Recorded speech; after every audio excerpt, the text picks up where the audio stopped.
a playlist original.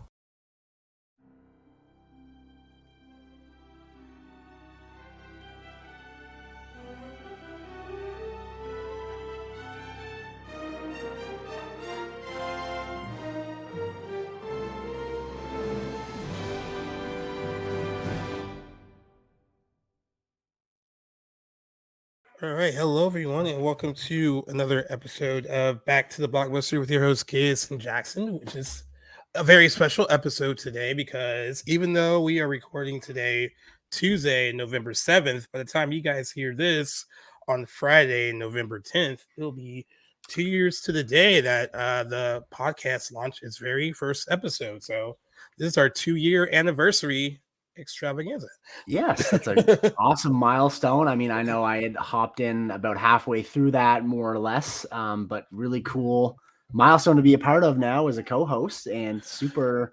I guess as the person that had begun this, how have things changed in those 2 years? Do you find it's been dramatic, or has it looked a lot different? I guess a lot has changed with it. I mean, I guess it starts out you're starting out thinking it's going to be one thing, and then it kind of evolves over time, I guess. Right. And you also think it's going to be a lot easier than you probably thought it was. Perhaps. It's like, oh, this is fun, and you're only doing it like once a week, and but it's a process. Like if you want to be like good at it, I mean. It's interesting. Like when I talked to you about this before, like it's fun. It's always fun. If it's not fun, then you shouldn't be doing it. But at a certain point, you have to find a balance. Right? All right, it's fun, but like if it keeps going, right? You're like, all right, what can it become? I guess. Right. At that point, which is tantalizing. Right, and then you start to read because when I really got into it, I'm like reading stuff on like Twitter and all these Facebook groups about like the average time that certain podcasts last because certain people just like get tired of it, or right. By the time some of them get to like 30 episodes, they're like, I don't want to do this anymore, like it's too much work. But we're at 130 now, and 2 years, so that is quite impressive, and I am I'm happy at where it's at now. It's been a very interesting evolution, going from like certainly like one thing to another, and then like co-hosts coming in and out. But like I guess like the good thing about it is that I've met a lot of really cool people through it too, and they've been like friends to the show, and then you joined. It'll almost be a year for you, and I don't know, we haven't decided when we're considering your like 1 year right for you, whether it's like the guest spot or like the January full luckily time. Those are close together, so it'll be soon enough. It won't be too much of a gap between those dates, but it's definitely approaching, which is crazy. It's been a quick year. At least I have felt like it's been very fast, and a lot has changed even in that year. It's been a lot of fun. I can't believe it's been quite that long already. Yeah, it's crazy. I did want to ask you, because I didn't because of course I didn't know you then, like just to kind of ask the question, like, do you remember what you were doing like November 2021, like when we started and you weren't part of it, like kind of what was going on in your life then? I had just begun. I was only 6 months into the job where I'm currently working, so that was really taking over most of like what I was doing. I was still, what was I doing? Where was I? I think I was still back home with my parents because I had moved out with some buddies during the pandemic.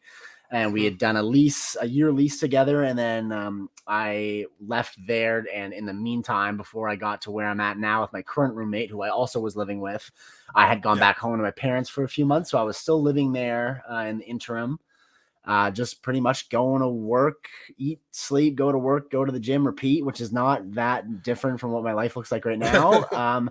That being said, I was filling a lot of that spare time with movies and TV, and probably a little bit more video games than I play now. But this has definitely been something that has changed for the better. Looking back 2 years from now, I'm happy to fill a little bit more of my free time talking about this, because back then in November 2021, I was having a lot of these same discussions that we have here, but just solely between like Cam and myself. Cam, for those who don't know, a good buddy of mine that I spend a lot of time watching and talking movies with. So it's nice to have gone from, and we still obviously watch tons of movies. We watched Escape from New York the other day, my first time, and chatted about that and movie news, but really cool to share it with an audience like this now, a couple of years later with a bigger platform. It's I've been really lucky to have that experience. But what was going on just before your life, November 2021? How long had gone before you decided you want to start a podcast versus when you did finally get an episode out? So it was a lot of talking about it this summer, Yes. The early part of summer. And then it kind of was like, well, it was the editing part of it. It's going to take too much work and I don't have the time. And I luckily, even though the restaurant I worked at closed, I got a full-time writing job at that point. So I was working. Nice. I was working full-time, remotely though. So it wasn't, there was a lot of stuff with the job that was like, oh, you're going to get to do this, and that. And you couldn't really do it all quite yet because we were still kind of coming out of, right. The whole rough time of 2020 into 2021. Oh, yeah. Not good memories. We talked about it, but then that's when I got the random email from Playlists to G Reels actually. Right. And they asked if I'd be interested in joining their podcast network. No idea for what the show was. It's like if I wanted to do anything, they were willing to do it. Okay. And I think I did. I think I said that on the 100th episode. I was like, I thought they were kind of full of it. And I was like, is this a scam or is this legit? Why this sounds me? Too good Yeah. This sounds too good to be true. But everyone knows now that they actually meant it. There are actually some other podcasts now who are following on G Reels who are also on the Playlist network now, like Films at Home, which already had a following on YouTube, but they're on the Playlist network now. The Real Chronicles, who I used to write for a long time ago on their website and was on their podcast a little bit, they're on the Playlist network now. Okay. So it is interesting how it's kind of, the more people get added to it, the more you kind of feel they are really trying to build a network of shows and that we're all kind of different from each other. I am proud to say, even today, we are still their most successful of all of their podcasts, not just the movie ones. Pat on the back. All of them. So that is fun. And I think we've talked a little bit offline about some stuff they want to do down the road with developing a more movie part of it with us, which would be really cool when they're ready to talk about that. They've told me before that they had no idea that the movie one was going to be their big one. I'm sure they thought it was going to be, they have some health and wellness ones, and then ones about traveling, and a few other different ones that would normally be very I think popular. Right. Hey, movies and entertainment sells, man. It's popular. People love it. I was a listener too of plenty of different sources for movie entertainment myself, even before joining, so I can relate.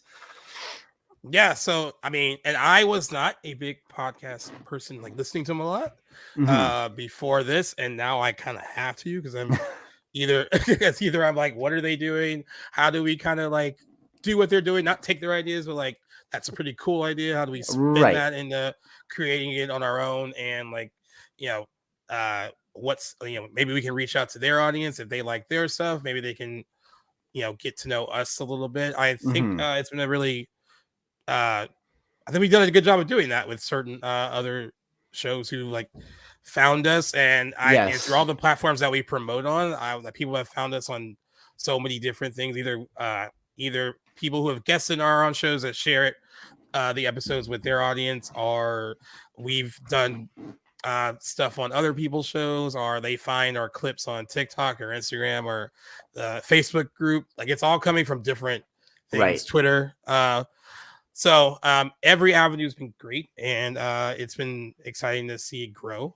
And I think that's more important than whatever hiccups have come along the way, because it's because I don't think anything that you're really working hard at or kind of proud of, or it's gonna take a lot of work, and sometimes that's not gonna go always the way that you expected it to. There's gonna be some curveballs that you have to used to, I guess. A cornerstone of growth is adversity, right? I had a mentor say something similar along those lines recently, and this podcast can definitely attest to that. And I'm certainly come along a lot longer of a way than I was around for to see at the beginning. You would be the best to ask about that, but certainly hasn't been easy at every step of the way, but definitely worthwhile thinking where we are now. Yeah, and for sure. I mean, and also like it is weird to think that you're almost at a year because like I feel like that did fly by Right. really quick. And I I've been asked agree. by a few people, like a few people that were like, "Whoa, was there like, did you have like a chemistry test to make sure you guys like got along or anything like?" I mean, that's kind of what they do in like TV and movies and stuff when they're trying to pair people up, or if they're like, Right. "Hey, like you've never met, so like do this." How do you gel? And How do you get how do along? you gel? Can you And I was work like, off each no, other? it was that one thing, and it was like, and honestly, it went from that week of a friend being like, "Hey, why don't you just switch people in and out, and it's just your show, and you can build it that way." And I was like, "All right, that might be a good way to do it." And I was like, "I don't know if I want to do that every single week." At the time, I didn't really know if I wanted to do that. Right. So I was like, if I find someone and it feels right, I'm just gonna go for it. And then, like I said, that was that one, and it felt right. And I think I asked you like right before the holiday break, basically Yeah.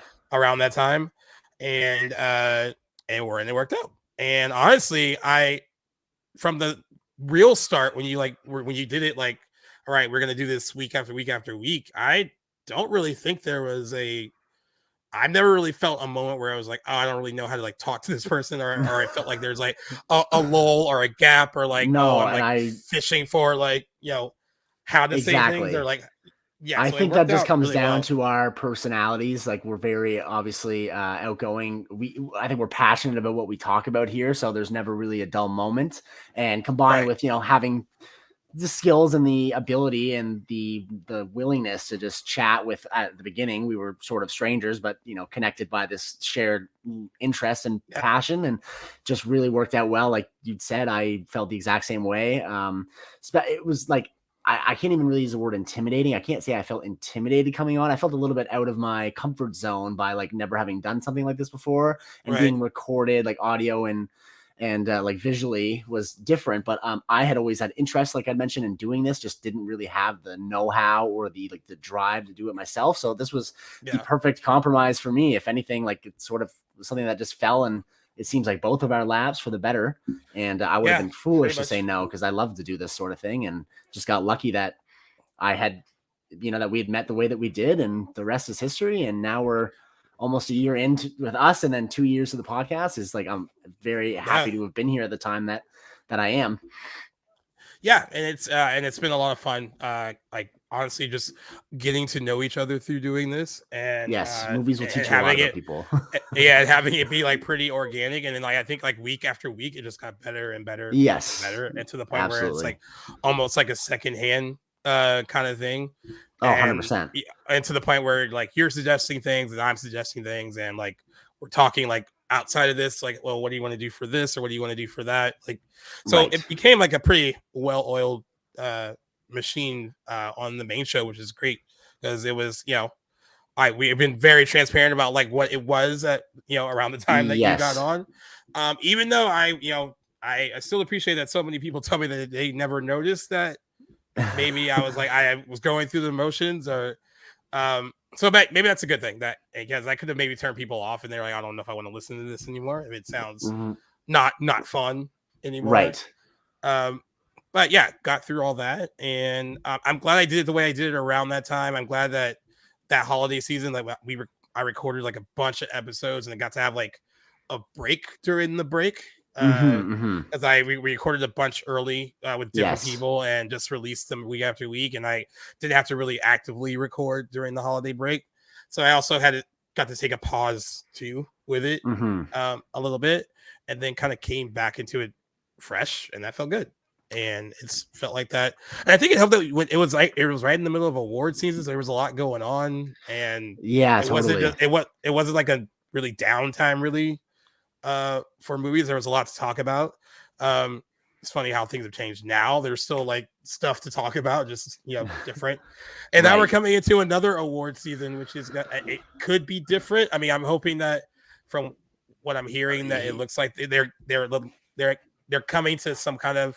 It didn't seem like that like an hour ago, but I guess they're kind of coming to like a better wording of the whole AI thing within the SAG strike their negotiations right now. This is news to me. Nothing I'd seen in the last couple of days. Like I'd seen your posts about the latest developments in the SAG strike, and it didn't look promising. So actually, this is something we haven't even really discussed between us and on the show, and I'm completely ignorant to the implications that the strike will have for like award season, if that will change. Like I don't know how that works, so I'm interested to see.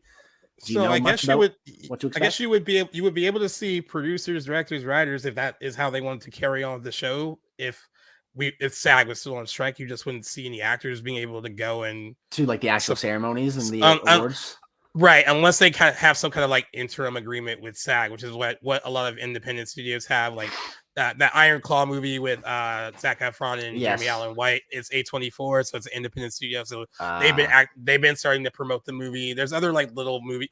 I don't know. I didn't read into this. Somehow that Hunger Games movie got a SAG interim to I saw that too. To have the actors go out and promote. I'm not really sure how that works, because I thought that was like a big studio movie. It looks that way, but yeah, and then quickly how they got that agreement, and then the next day Rachel Zegler and like her that whole cast were on like Good Morning America. They were like everywhere. So I mean, it's like they almost had them on like standby, like just in case they were able to do it. So I'm hoping, from what I read on Deadline today, that they're coming to like a better. Actually, what they said was they achieved a breakthrough last night on the contentious topic of AI, because that's been the biggest bone of contention. Right. It was residuals, and now it's AI. And then the people that represent the studios, that president said that we were very close to a deal. It's not done yet, but very close, with strong protection language in place. That was another union member that said that. And then they said that someone that seemed more hopeful, another union member, said it's going to happen. They're hoping by the end of the week.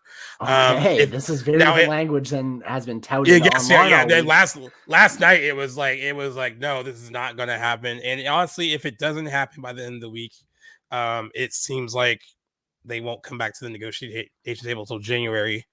So if they did that, that means the fall TV season will probably be completely shot. And then other movies that were coming out in the summer of 2024 that are still needing to film, they probably get delayed more than they already have. So hopefully they come to an agreement. I'm feeling a little hopeful hearing this. I'm not holding my breath. I know better than to do that. But it's I think the sooner this is over, the better. Of course, everything. I can't wait for this time when we go back to normalcy, when movies are just sticking to their deadlines and we're not hearing all these delays and this drama in the industry. Although it gives us something to talk about, it definitely does hinder our news outlet side of things. So just can't wait. I know it goes unspoken, or it goes without saying. Can't wait for this to be over, and hopefully it's soon, but not holding my breath until we see that dotted line. You know what I mean? Yeah. And the two things in AI that some people, because I didn't want to go into this too much, but like that you should be concerned about, just if you were an artist and like working in this industry. One of the things they said, the studios want to make a one-time payment for an actor's digital AI scan, thus securing the right to reuse AI scans forever without any further compensation and consent. That was one of the things that they felt that they snuck into the new agreement. That I think they thought that the union would like read this carefully and just sign off on like any deal. And then they said the studio's latest offer would reportedly only would allow them to secure rights to use digital scans of deceased actors without consent of their estate or SAG-AFTRA as well. SAG has countered that there must be compensation and consent for reuse of actors' scans at any time. So that was like what they were going back and forth. Basic demands. This is not revolutionary requests by any means. This is ridiculous that it's gone this far. And just corporate greed, obviously, that's again goes without saying, and not saying anything new here, but just absolutely ridiculous on the studio's behalf. But hopefully they will run out of steam here soon and bend the knee, if you will. Hopefully. And everyone's wondering why they are so hard up on AI. Why won't they just like bend on it? They apparently think AI is the future. They think there's money in it, especially money to be saved by like money to be saved. That's right. Yeah. So I think that's why they're so gung ho about having it. And I think what SAG is doing, which is what the WGA also did, is that they want protection from it. So if they choose to not have their likeness scanned, and they shouldn't have to, and they shouldn't have it reused without their consent.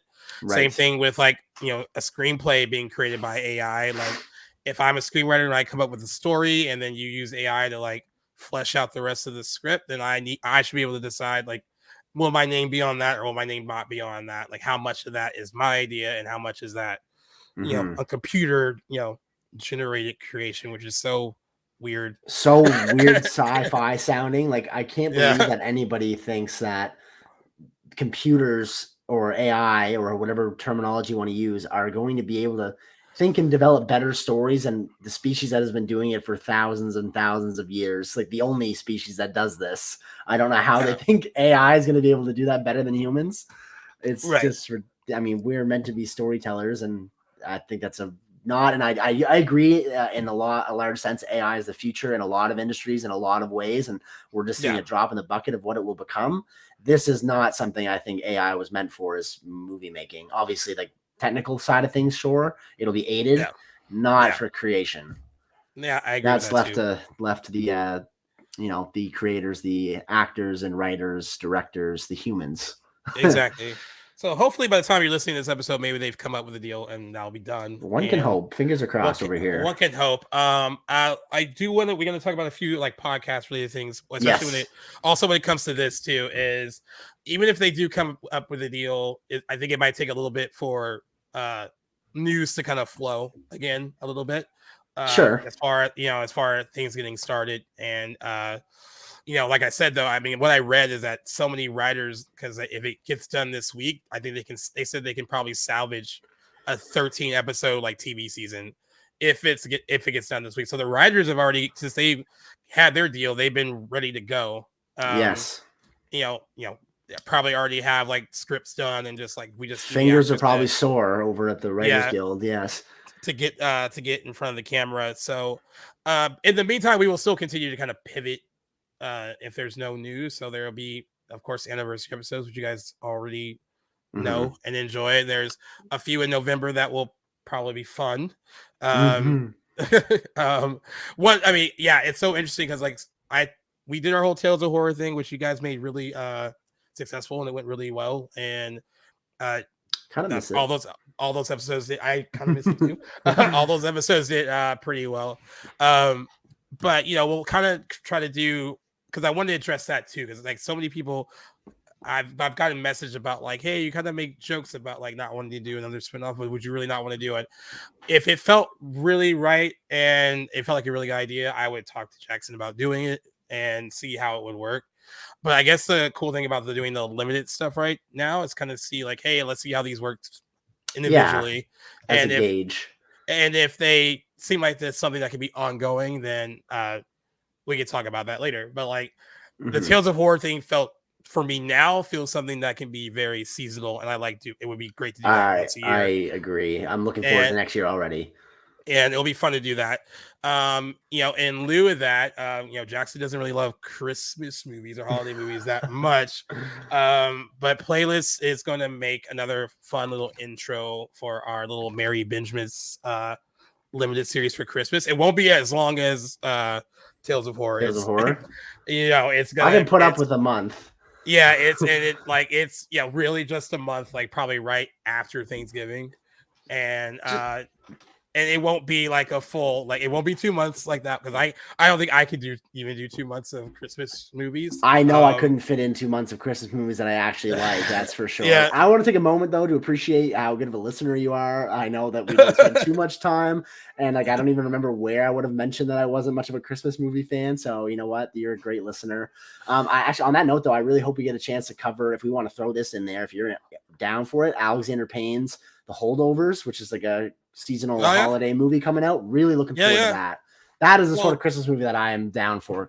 Well, the cool thing too is, on top of all this, is that because I'm a part of the Hollywood Creative Alliance, which was the Hollywood Critics Association before they changed the name.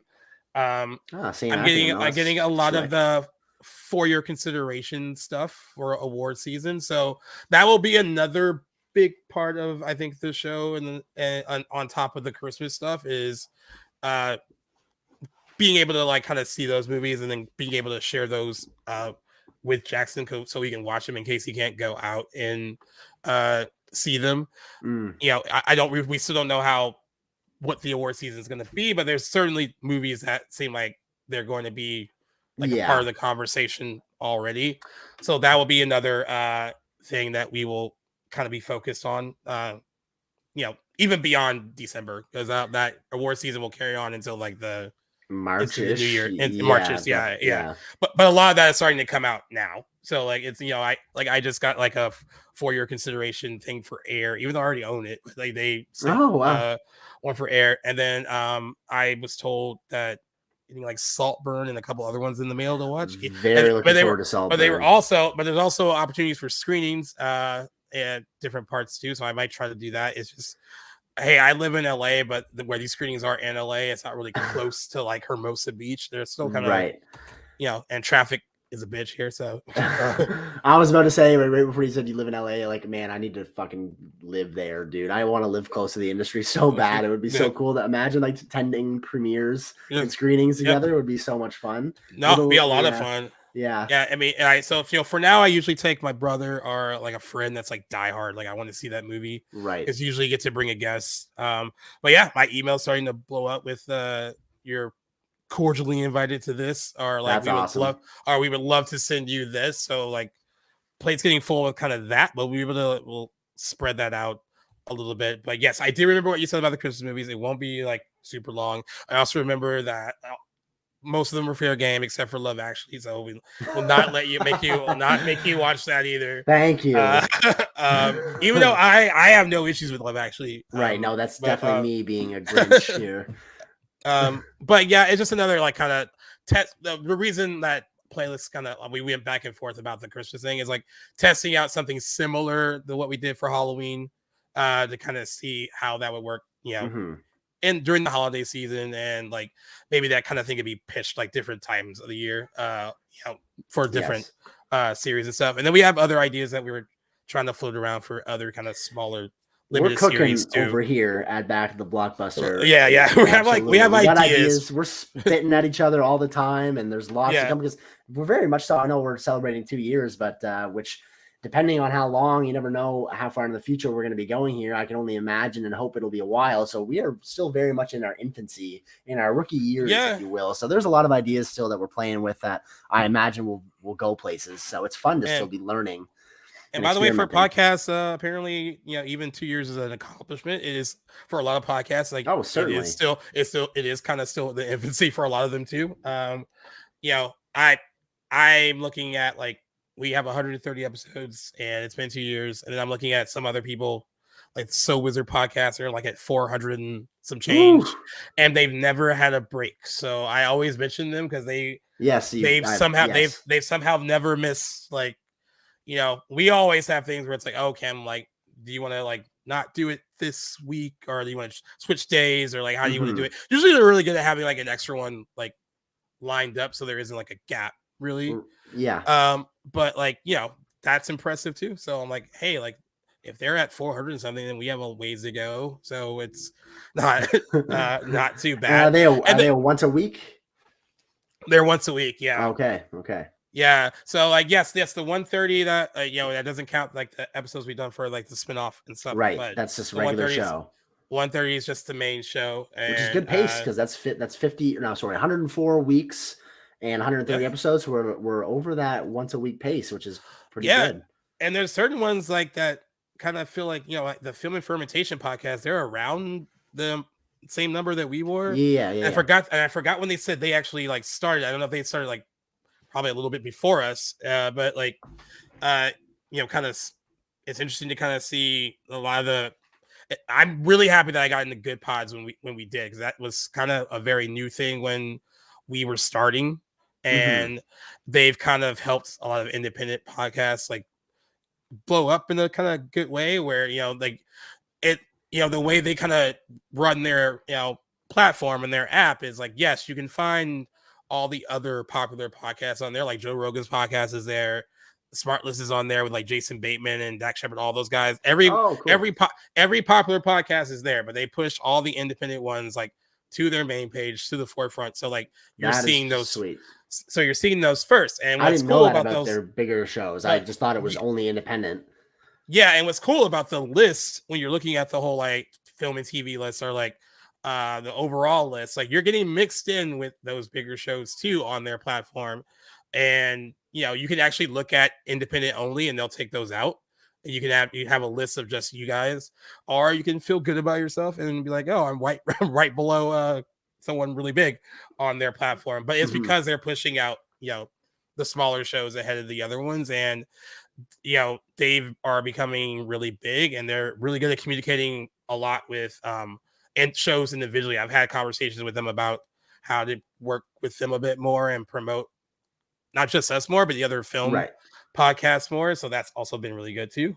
Yeah, I mean their platform's great. But of course, by far it feels like more people are finding us on Apple Podcasts, which is like it's the biggest one. I don't know if it's. I mean, for us it is. Spotify is growing. I know most of my friends just listen to Apple Podcasts just because they have like it comes on their phone. Yeah. I was that way until a couple years ago. I switched to Spotify. Yeah, so like, and then there's kind of like my friend David who was on our show briefly for the Halloween 4 one. He uses Overcast, and I'm assuming that like that 3-point-some% that we get from Overcast is like mostly just him. Right. I also noticed because we're gonna start sending each other updated stats. We're gonna talk about that a little bit too, as far as how the show's doing, so we can like kind of expand on the show and like kind of get sponsors and all that kind of fun stuff too. But like I also kind of laugh at like our Canadian percentage is growing too, and I'm just guessing. I'm gonna assume that's from you and maybe Ty whenever he pops on. Yeah, well, that is great. It's grown like it's not huge, but it's grown like every time I get shout out my fellow Canadians. Thank you for listening. Happy appreciative of everybody that listens, but it's nice to be breaking into that Canadian demographic too. Yeah. And I also thought it was funny that on like Chartable, I got one yesterday. I was gonna put it up, but they give you random ones from like different like international locations, and we were like number 7 on the film review chart in Hong Kong on Apple Podcasts. No way. And they were number 3 on the film and TV list on Apple Podcasts in Hong Kong. I don't know how or why. I need to like look into Chartable more. I mean, a lot of what Chartable gives you have to like pay for to like go deeper into their stats and stuff. But they give you like kind of the bare minimum, I think, to tease you with like, hey, like you want to learn more about how you're doing, yes. But it's neat. still pretty interesting. I was like, I never would have guessed in a million years. Where in Hong Kong are they listening to the show? But wherever you're getting it, I appreciate it. And, definitely, we do. It's pretty awesome. So yeah, that's a few things that we're going to kind of pivot on just in case there's no news. So it will be like a kind of a week thing. Like if it looks like it's going to be like a news heavy show, then we'll get back to that. I know some people said they've missed that, and there's going to be some of that on here today, so you'll be able to hear that a little bit too. And but if there is no news, then of course we have plan B's and C's. That's right. If there's one thing we're good at, it is moving around and adjusting to the industry as it unfolds, and even just within our own schedules, adjusting. If we can't get a movie in here, we'll cover some news that came out, or vice versa. Like definitely something that we are both, to our credit, good at doing. And even like today, we're recording on Tuesday because Gaius is accommodating my schedule as he has many times before, and so all the commendation to you, my friend. Thank you very much. And I love recording Monday, but I also did love not having to do it. Feels nice too to push it off a day too. I agree. I mean, I had a very long. It was a fun weekend. Like I laughed so hard my face hurt most of the weekend. Oh, nice. That's a good feeling. But it was like once we got to Monday, I was like, hey, I'll take because the restaurants closed that day. I don't have to manage that day either. Like it's it's a good day off, and I kind of like prioritize like the writing stuff too. Like. Of course, not maybe do stuff on Monday if they allow me to do it. If it's something like important, I'm like, I'll get it done. But usually I try to say, hey, like I want to have off from everything other than this if I have to. Mm-hmm. But it was nice to kind of relax and not do anything yesterday. And great. So you're saying I did you a favor then? You did me a favor. Yeah, you did. Actually, you did me a favor. No. So great. Yeah, it always works out. And then another podcast news too. I just wanted to address the spinoff show, which is because there has been changes with that as well. Mhm. And you guys have noticed that Owen hasn't been on it in a good bit. It's mostly been like Jackson for 2 weeks, and then when you guys are hearing this on Friday, the one we did with Ty actually came out today as of this recording. So I did one with him last week, so that's out today.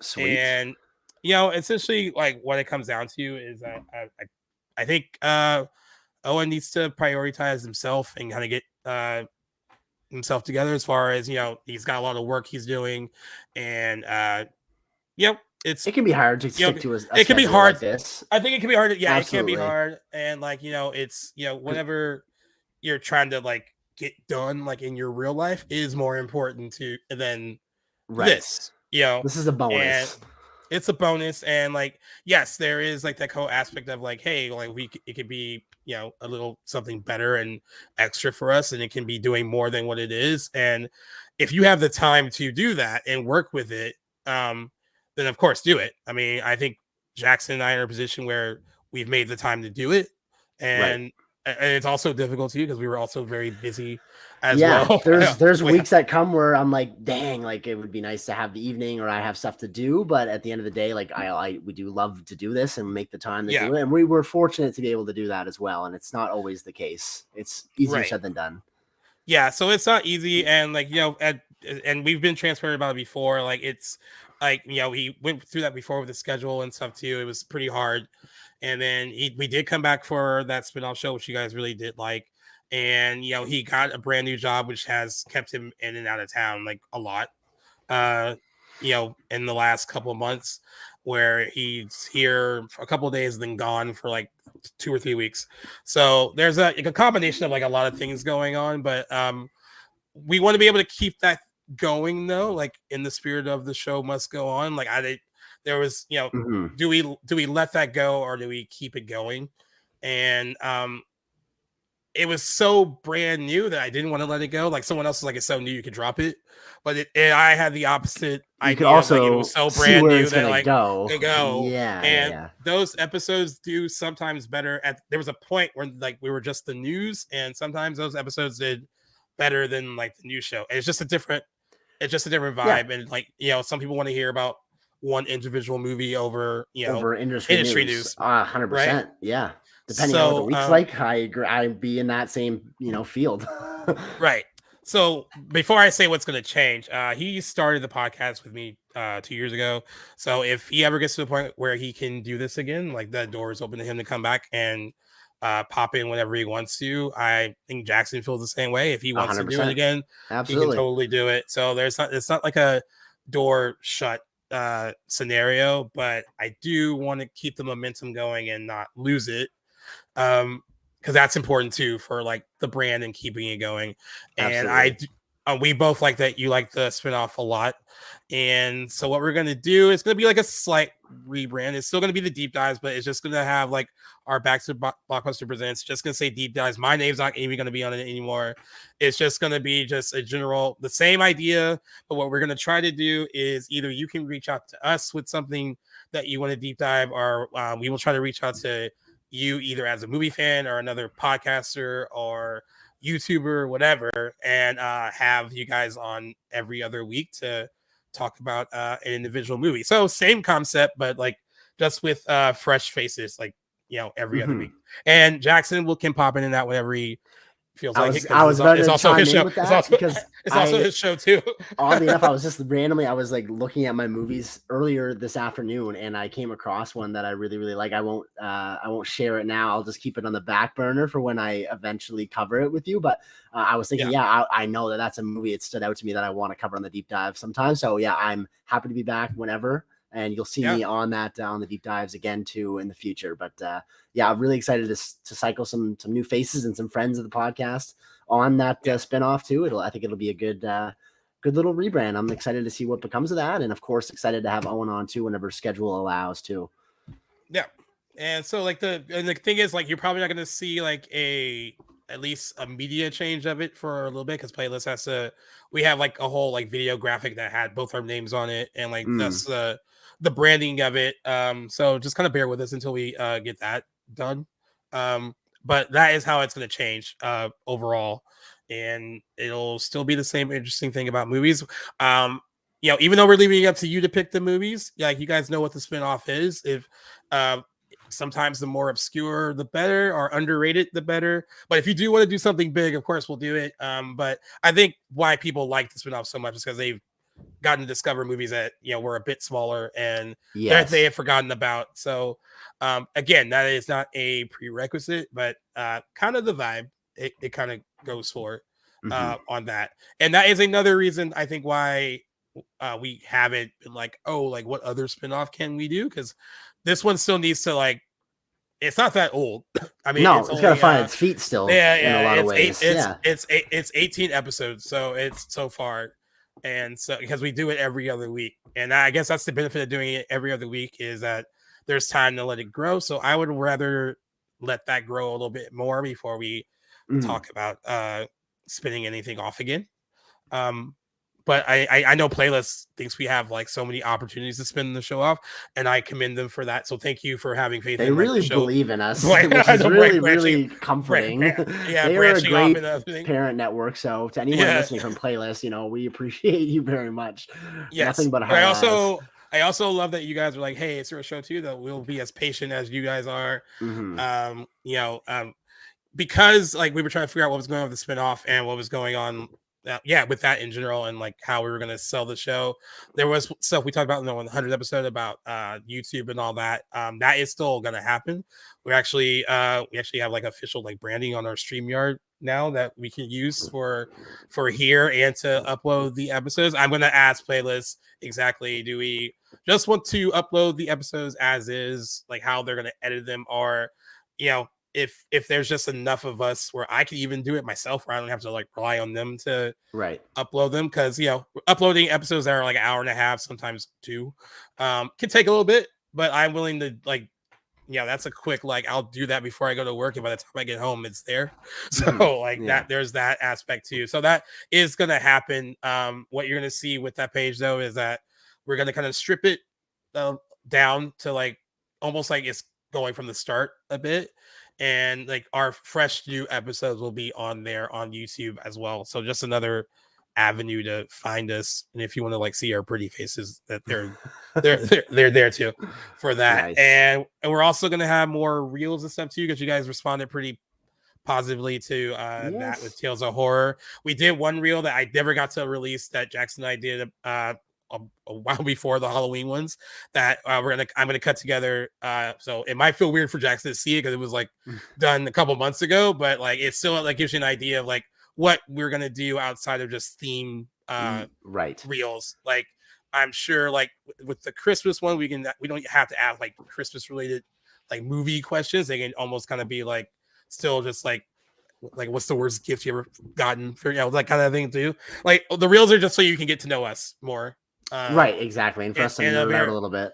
And to get to know us in a very quick way. So there's that. That is what that's going to be. But those are I think the main changes that are going on. Unless I miss anything, I think I got everything. I mean, we'll always have next week to update people. I don't. Nothing that sticks out, but. There is some other things that we wanted to, if that is all the changes out of the way, there's some kind of like you mentioned earlier, getting back to a little bit of the basics of the show. We got a little bit of stuff to cover that we hadn't done in a couple months, with it being Halloween, spooky season and everything. But what's first on the docket? Well, I don't want to spend too much time on it. I'm just going to lump whatever. We're going to call it just, I guess, like the current Marvel conundrum, which is like that's a good way of putting it. Honestly, it sounds like one of their upcoming movies. I mean, you guys have kind of already heard like what's going on. Whether it was, I mean, we didn't cover this on the show, but like it's kind of starts with like we had that story around back with like Daredevil Born Again, basically like fired their showrunners and writers, like all of them, and they're kind of restarting almost from scratch with like a new showrunner, because I guess like the higher ups saw what they were writing and were like, this is not it. They had like 6 episodes filmed or something, right? Yeah, and that it was almost like a kind of almost like network procedural show because he is a lawyer. But I mean, and that I forgot what episode they said, but it was really late in the episode run where he actually was I think. in his costume, right? Where he Yes, wasn't exactly. even dressed as Daredevil. No, So there no, was no, no. so I mean, I commend. I mean, it's a boss kind of cruel move, but they just got rid of everyone. They're like, this isn't working. Yes, we got to find someone new to find like the right vision for this. So that was like kind of what we were hearing. That was one, and that was in one expose about Marvel, and that was more stuff about the special effects artists. Like, there was one about Ant-Man and the Wasp: Quantumania where they were working like 20 plus hours, like a couple of weeks before the movie came out to finish it, which is probably why that why that movie doesn't look that great. Yeah, and honestly, I didn't realize this at the time. I didn't see Quantumania, but I'd seen definitely the scenes that people were nitpicking for, like the CGI, and I didn't know this at the time until this Variety article. But so that movie was bumped up by like 4.5 months from its original release. So that had to have been a bitch for the VFX department and that accommodate. Movie is so I mean, they're all heavy on special effects, of course, but, that in particular. But like, you know, that movie, you know, being in the Quantumania was like all like special effects, right? So they're overworked. That's no secret. Poor then them. there was a whole issue with Blade. You know, Mahershala Ali, I guess, had threatened to like leave a few times because like the script wasn't coming together. I guess it's gone through 4 or 5 script writers. Some people are denying this. Some of them aren't. One said that one script almost had him as like the 4th lead and not even the lead of his own movie. Right. One of them, I guess, flag. One of them, I guess, was more female centric for a Blade movie, or too female centric for a Blade movie. They try to debunk that, I guess. And I guess the good news about Blade is that they are going to go kind of street level, $100 million budget. That sounds like something you should do with that. I think that's perfect. And it got the R rating, I think. And it got the R rating. The director said they're going with the R rating. That kind of coincides with, like, you know, we got that trailer for Echo this week too. It's going to be like TVMA on Disney Plus. It feels very different from their other shows, which is good. So it seems like they can kind of not do the same formula if they don't want to. I would have checked out if Blade wasn't. I'm a big fan of the Wesley Snipes Blades. For those that maybe aren't aware, this is, you know, there were Marvel movies pre MCU, and Blade was one of the big, like the successful ones. Even the third one. I haven't seen the third one. I'm a fan of the first two. And I was going to say Benicio, but Guillermo del Toro's. Yeah. They're a lot of fun and R-rated earlier Marvel movies, which are a lot of fun to explore if you haven't gone back that far. So yeah, if they hadn't have stuck to that same plan for this one, I think that would have been a disaster. There's other Marvel movies that I think should have been rated R that weren't, but the ones that we have got that were R, like Logan and Deadpool, proved to be successes. So I think that is something that they're a little hesitant to really go all in on, but it's been proven multiple times now that people will show up. And I think they're some of the better received Marvel movies, even. Logan, yeah. I guess, well, they're not MCU exactly. So they were. That's something to do with it. But that should give them the impression, the indication, like, even though it was pre-MCU, like, people responded to these R-rated, more character-driven. And look at Morbius and Venom and how those went. Those weren't R, and they were universally. And they should have been. I mean, I guess, like, with Sony Marvel, they're different. Yeah, you're right. They are going R with Kraven the Hunter, so maybe they. Oh, right, that's right. From that, we got that trailer, which was really gory, which is nice. Yeah, super gory. Yeah. And then I mean, there was other issues with, like, Secret Invasion. It's so interesting because the first few episodes when critics got them, they were like, "Oh, this is like one of the best things that Marvel's done." And then once more episodes trickled out, that tide quickly shifted, and there was apparently there were a lot of script issues, a lot of like writers being like replaced kind of midway through, and then adding writers, taking them away. Like, you know, some people say this is all a Kevin Feige problem, that he from like up above is right. Not, I mean, I don't know how you oversee so many things like that. You can't be that omnipotent, and you know he's like God over there. And I don't think, although I think he definitely shares a little bit of blame in some of the issues that are going on right now. It's hard to scapegoat one person. What was I going to go off? I was going to go off something. Is Secret Invasion now still? I think it's Marvel's, like, the MCU's like lowest rated property. It was at a point. It was, yeah. Yes, it is. So yeah, I mean, that's tough. So like, that's a problem that Marvel's not used to having. That's a problem that like DC has. Usually all of the DCU. So they're really not used. And then there's also the whole the Jonathan Majors problem. So like, that is the problem right now. He's still going through legal trouble, even though it kind of seems like. Actually, I don't know. At this point, I'm starting to think it was like mutual combat between these two people, and they were both crazy between like his ex-girlfriend and himself. But either way, they haven't made any move on it because there's still he's still waiting trial. They keep pushing it back and all this stuff. But they made him like the pivotal, their new Thanos. Basically, he's supposed to be like Kang is supposed to be the new end all be all for this phase to kind of get us into Avengers, Kang Dynasty, and then Secret Wars. And then he's also been featured in Loki season 2, and that was already filmed before any of his problems started. So I guess there have been some internal discussions about pivoting away from him and maybe going to Doctor Doom. Which I don't think there's a maybe about it. I think they have to. I don't think there's any leg to stand on with Jonathan Majors, regardless. Yeah. Unfortunately, that's just how it is. A lot of the times in the entertainment industry, you are guilty until proven innocent, which is, it's just the way of the beast. So regardless, I think too much damage to his reputation has been done, and Marvel, I don't think is going to go down with that ship, and I don't blame them for doing so. It sucks for both of them. Unless, if everything's proven that's been alleged, then, fuck them. But definitely a tough position for Marvel execs to be in after putting so many eggs in the Kang basket. I want to share that quote from that Variety article.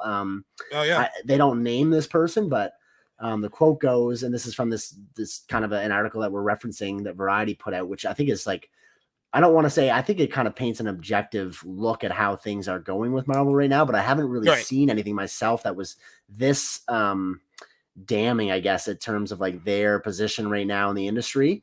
But the quote from this article, it's a little snippet. It goes, "Marvel is truly fucked with the whole Kang angle," says one top deal maker who has seen the final Loki episode, which is sort of like, I guess, alluding to what you mentioned about his presence in the show towards the end. And then the quote continues, "And they haven't had an opportunity to rewrite until very recently because of the WGA strike, as we have been covering, but I don't see a path to how they move forward with him," end quote. And again, that person's left uncredited, but hard to really argue. Things might have been different if it could have been rewritten in the last several months, but with that strike was just an extra nail in that coffin that really, really comes at a bad time for Marvel. Yeah, and you know what? Kang is also not like a well-known, like, for casual, movie villain. So like, if you do pivot to Doctor Doom, that will be, at least people know who that is. But I would think we need to introduce the Fantastic Four first, sooner than later. Yeah, he's a major Fantastic Four villain, but he also is a key villain in Secret Wars in the comic books. So it would make sense to like, I didn't know that. Use him, but I mean, I don't know how you make that kind of change when you're this far in the game. But I mean, I also don't work for them, so I don't know. Maybe they can. maybe they can just be like, psych, he wasn't like maybe he was like a red herring, and then like, get rid of Kang and like it's Doctor Doom. But I really don't see how they do that. Yeah, I don't know either. Correct me if I'm wrong. I wanted to touch on Doctor Doom for a bit because I had seen at least the first Fantastic Four from like the 2000s. I don't think I saw Silver Surfer. If I did, I don't remember. It came out when I was quite young, and I wasn't crazy on superhero movies pre-Dark Knight. But so, have you seen both? Do you remember much of the? I've seen the first two. Yeah. Doctor Doom is the villain in the. Is he in both or the first? Yeah, so he is in both. He's the main villain in the first one. He kind of pops up again in the second one, but there's like a bigger threat other than him.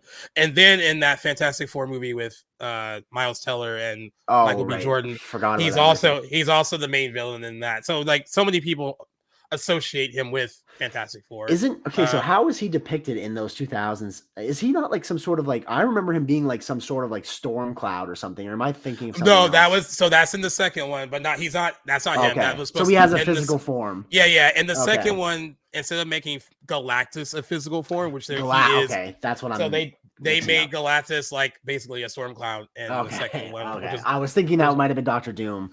Which is why so many people don't have it. Right. Like it. What I was getting to by asking this is I was like, this could be a chance to really redeem like how he was portrayed in those 2000s movies, but it's Galactus that I'm thinking of, which is why I'm glad that I asked you first, because I'm a little bit out of touch. But that would still be a cool character to throw into the MCU too, if they're going to bother doing all this, which I think they kind of have to if they're going to expect any success going forward. Yeah. But and then the other two MCU things, there's one that's very desperate, is that they've had talks about reuniting the original Avengers cast, including the two people who died, being Tony Stark, Iron Man, so Robert Downey Jr., and then Scarlett Johansson, Black Widow. Yes. They've what had do you think talks, of all this? They've had talks. Okay, I don't know about that. I didn't know about that. They said they've talked, like considered it. It's not like a done deal or anything, but no. I think it would definitely cheapen the outcome of Avengers Endgame. Like the reason that works so well is because those two people sacrificed for, and they and they sacrificed for the greater good. I mean, like for her story arc was like, she didn't really have a family. She finally found her family with them, and she was willing to sacrifice herself to ensure that the other members of that kind of like family that she formed could possibly come back. And that's why that sacrifice is important. And then of course Tony Stark's is like over a bunch of movies how he starts as like someone who's so selfish and so like into himself, and he gradually becomes someone that is selfless and then ultimately sacrifices himself because that's what he needs to do. If you bring, I know there's all this talk about like, oh, in comic books they bring back people from the dead all the time. Secret Wars, there's like variants of like the actual heroes and blah blah blah blah. There is that, but some stuff works better in comic books and doesn't really work that well. Exactly, it's a completely different medium, and you can't expect them to just translate into each other and work one to one like that. So bringing people back from the dead is, while it might be cool for people to see like them back in there, it just seems like a purely desperate move of like, we don't know, we don't have enough faith in like our stuff post Endgame, which has been kind of choppy for some fans. Choppy is a polite way of putting it. So I was under the impression, like hearing these developments throughout the week, and I didn't admittedly like go too far into them, but it had come across to me, this is before knowing that there actually were talks, I'm assuming with the Marvel execs and these actors that play them. But it was pitched, or I had interpreted it that very much that Marvel thought that they could like just call upon these people and they would come back and do all this work again, where I'm like, who knows if Robert Downey Jr. gives a shit about the Iron Man role anymore. And also they are expensive. No matter how much they love, like, like, hey, we had a good run, but their people would be like, this is what I'm worth, and this is what you can pay. It'd be an expensive endeavor to like try to bring them all back. So like my thing is just focus on it's less is more, maybe less shows. Focus on your movies. Yes. Like try to make us care about the heroes you have there now. I know it might be hard. It's like we're also dealing with one hero that has a movie this weekend. And I feel very bad for Brie Larson and company who are in that movie in the Marvels, because I don't think a lot of what's wrong with it or could be wrong with it is their fault. It's really their fault. I can agree with that.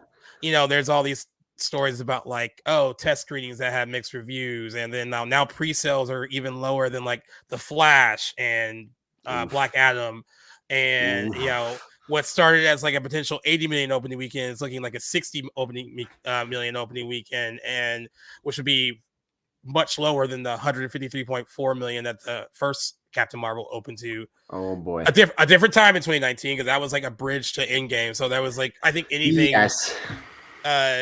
So it's just interesting that they're in this position. Some people are on social media are loving that they are, and I don't really take joy in knocking anything while it's down, but they are right. They once seemed untouchable, and now it kind of feels like that's a great point.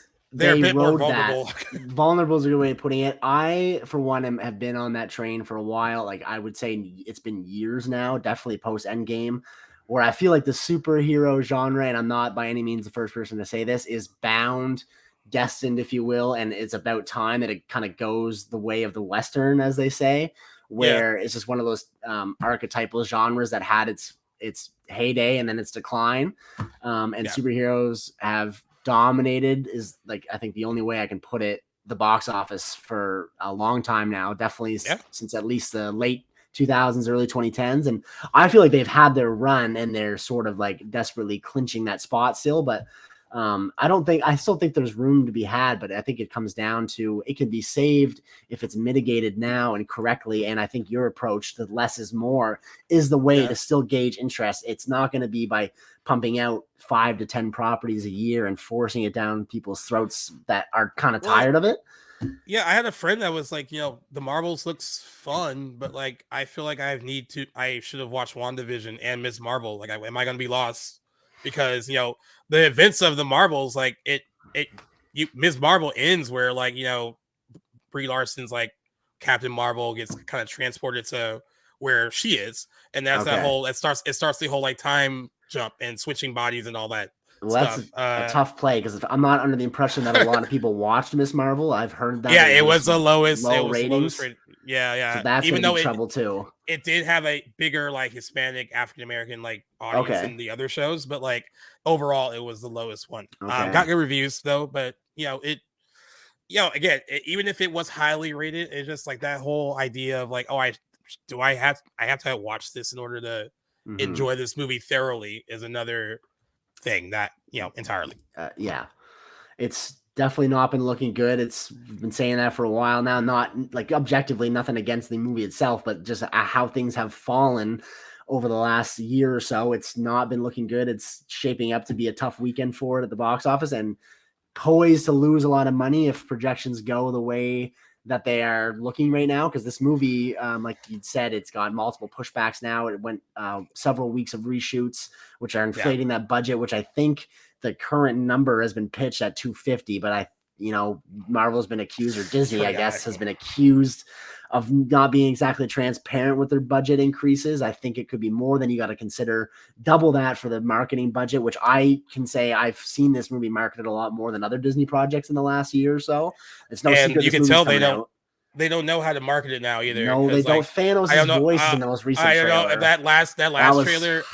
While well produced, guys, it was like a huge tonal shift from like the fun, wacky, like Freaky Friday like movie you were pitching over the summer. I don't know about you, but it came across as desperate to me. This newest one, it did. It was just like please come see it. We need people to come watch it. They want to make sure that you knew that it was Avengers adjacent, and like very much like. So again, like I'm gonna see it Thursday, no matter what. Okay.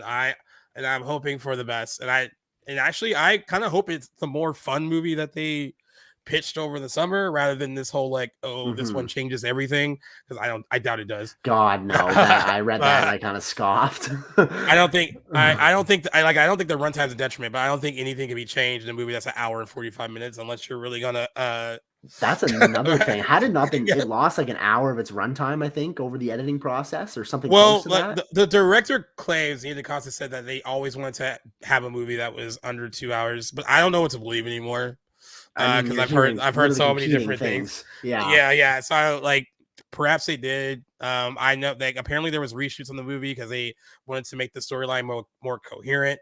That's never a good sign either. If it's confusing. But whatever. I mean, hopefully it's good. We'll know. Actually, today's Tuesday. The embargo lifts tomorrow on Wednesday, so we'll see. We'll see their first reviews coming out, and if they're positive, that might change the whole box office trajectory of it a little bit. If it's like, this is actually good, God, but it has so much against it already with like internet trolls that just don't like Brie Larson, and like it's just that there's that and a few other things, but. Hope for the best, but yeah, I mean, there's definitely needs to be some retooling at Marvel, and I actually think it just starts with less shows, just focus more on the movies, like work on your scripts more, like that's where you have to, and you have time now. You've had like a break, and that's right. Like, and also I understand too, the Marvels would have benefited greatly having that cast out to promote it. I think that would have helped a lot. But of course they can't right now because it's a SAG strike. But I do think it would have made a big difference if they were able to be out there right now doing interviews and talking to a bunch of people.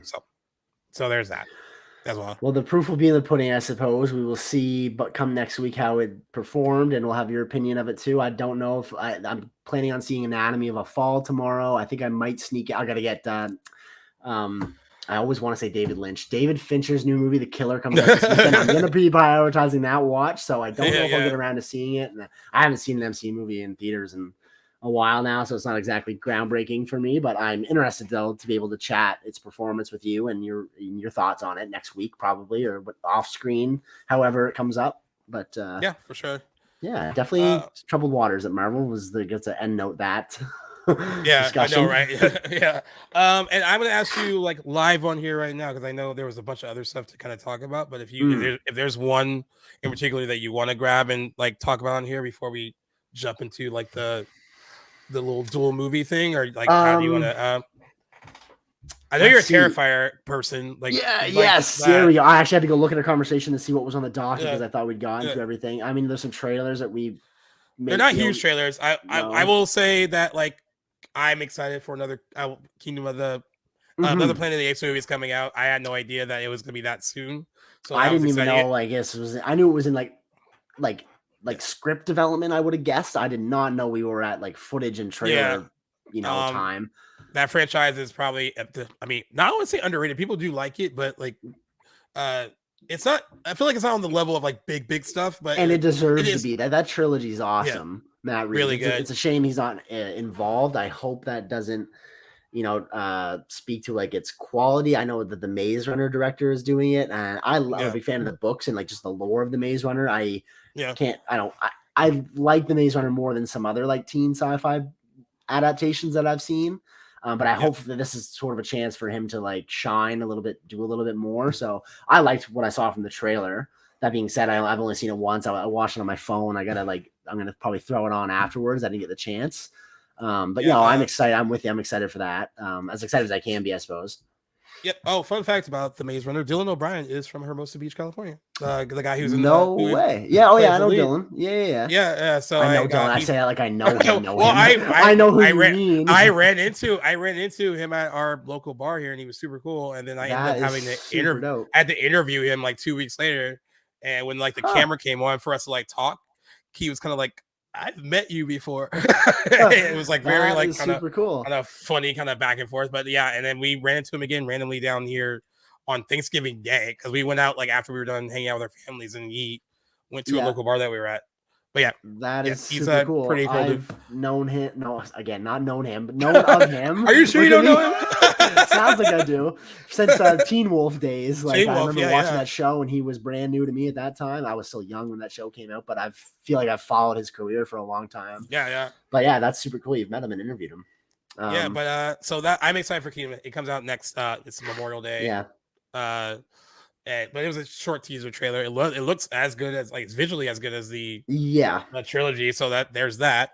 And then the other trailer was like the Fall Guy. The only thing I will say about it is that Ryan Gosling looks like he's having fun in this stage of his career. Yes, so, like, he does. That's kind of what I took from it. I think it gave away a lot. It was a really long trailer. It was a long trailer. I was like waiting for it to end when it was like running, and not because I hated what I saw per se, but I was like, all right, that was enough. And then like that was only like a minute and like a half in. And I was like, oh, there's still more. Yeah, I think they gave too much. He looks funny away. Yeah, he looks funny. Yeah. It kind of I for that trailer, like in particular, I liked the first half more than the second. I thought the second was sort of divulging into this like Red Notice type of Netflix action movie, like where like one person is down to save everything. And I just kind of liked what the vibes of the first half of that trailer were giving, but we'll see. Again, I agree. It looks like it's some fun for Ryan Gosling and Emily Blunt. And then I didn't get to see the Echo trailer. I know that was another one that came out. What I will say about Echo, it's like it's going to be, I think, 5 episodes, 5 or 6. Yes, I think 5 is what I read. And they're all dropping at the same time on Disney Plus. Some people think that's because they don't have faith in the show, but the reaction online to that trailer was way more positive than some of the Marvel stuff that's come out lately.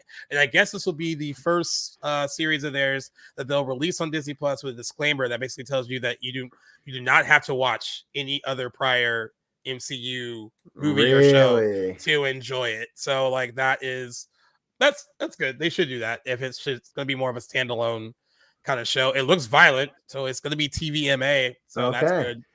And it's good that Vincent D'Onofrio will be back as Kingpin. He was great on the Daredevil series on Netflix. So like looking forward to that. They weren't like big enough trailers for me to be like, oh, let's dissect them and Right. Yeah, we got a lot on the docket too for today. Yeah. So, But I will worth say about mentioning. Terrifier. I will say about Terrifier 3 is that it has a release date of October 25th, 2024, and it's going to take place during Christmas time, Hell which seems to be yeah. a really big thing for horror movies lately. Yeah. There's that new one, It's a Wonderful Knife, that's getting like a lot of good reviews amongst horror fans. And I know Christmas horror movies are fun. Like I love Black Christmas, and that's always a good time. So it's kind of funny. It's kind of fun having horror like just supposed like this like pleasant, nice holiday. Definitely. But I guess he was approached by a lot of major studios to take on the third one, and they wanted to kind of they wanted to dilute it a lot, so he did not want to do that. Attaboy. And he's gonna go. I mean, I think he's built up enough goodwill where that second movie, fun. It was very long, but fun. Yes. $250,000 budget, made $11 million, and that was just like a groundswell of like gradually building up the little word of mouth amongst horror movie fans. And I think by the time that third one comes out, it'll probably perform even better. So I don't think he needs a big studio to kind of support it. I don't think so either. But yeah, I'm excited. I actually liked both of the Terrifier movies, so looking forward to that third one. Very much looking forward to 3. Interesting setting. Yeah, Art the Clown is very he'll be a horror icon before we know it. I mean, I'm surprised I didn't see any like on Halloween, like when I was out. Like, it's a great Halloween weekend. It's a great point. I feel like that would have been a good one. Yeah, I'm looking forward to that. I'm looking forward to binging, or not binging, I guess, but like watching all of those movies before 3, because I haven't seen All Hallows Eve, so I'll probably start with that and then rewatch the I actually haven't seen that either, so I need to see that too. Oh, okay. Yeah, maybe that could be something we cover next year. So I have not watched it. I did see Terrifier, and then I thought 2 was better, but they were both fun and good. So yeah. Now, not as like fate worthy as everyone was making him seem. Like, there are people passing out. Even for but me, they were there pretty were gruesome. some scenes that were strong. Oh, even like Mr. And you know, I love me, my blood and guts.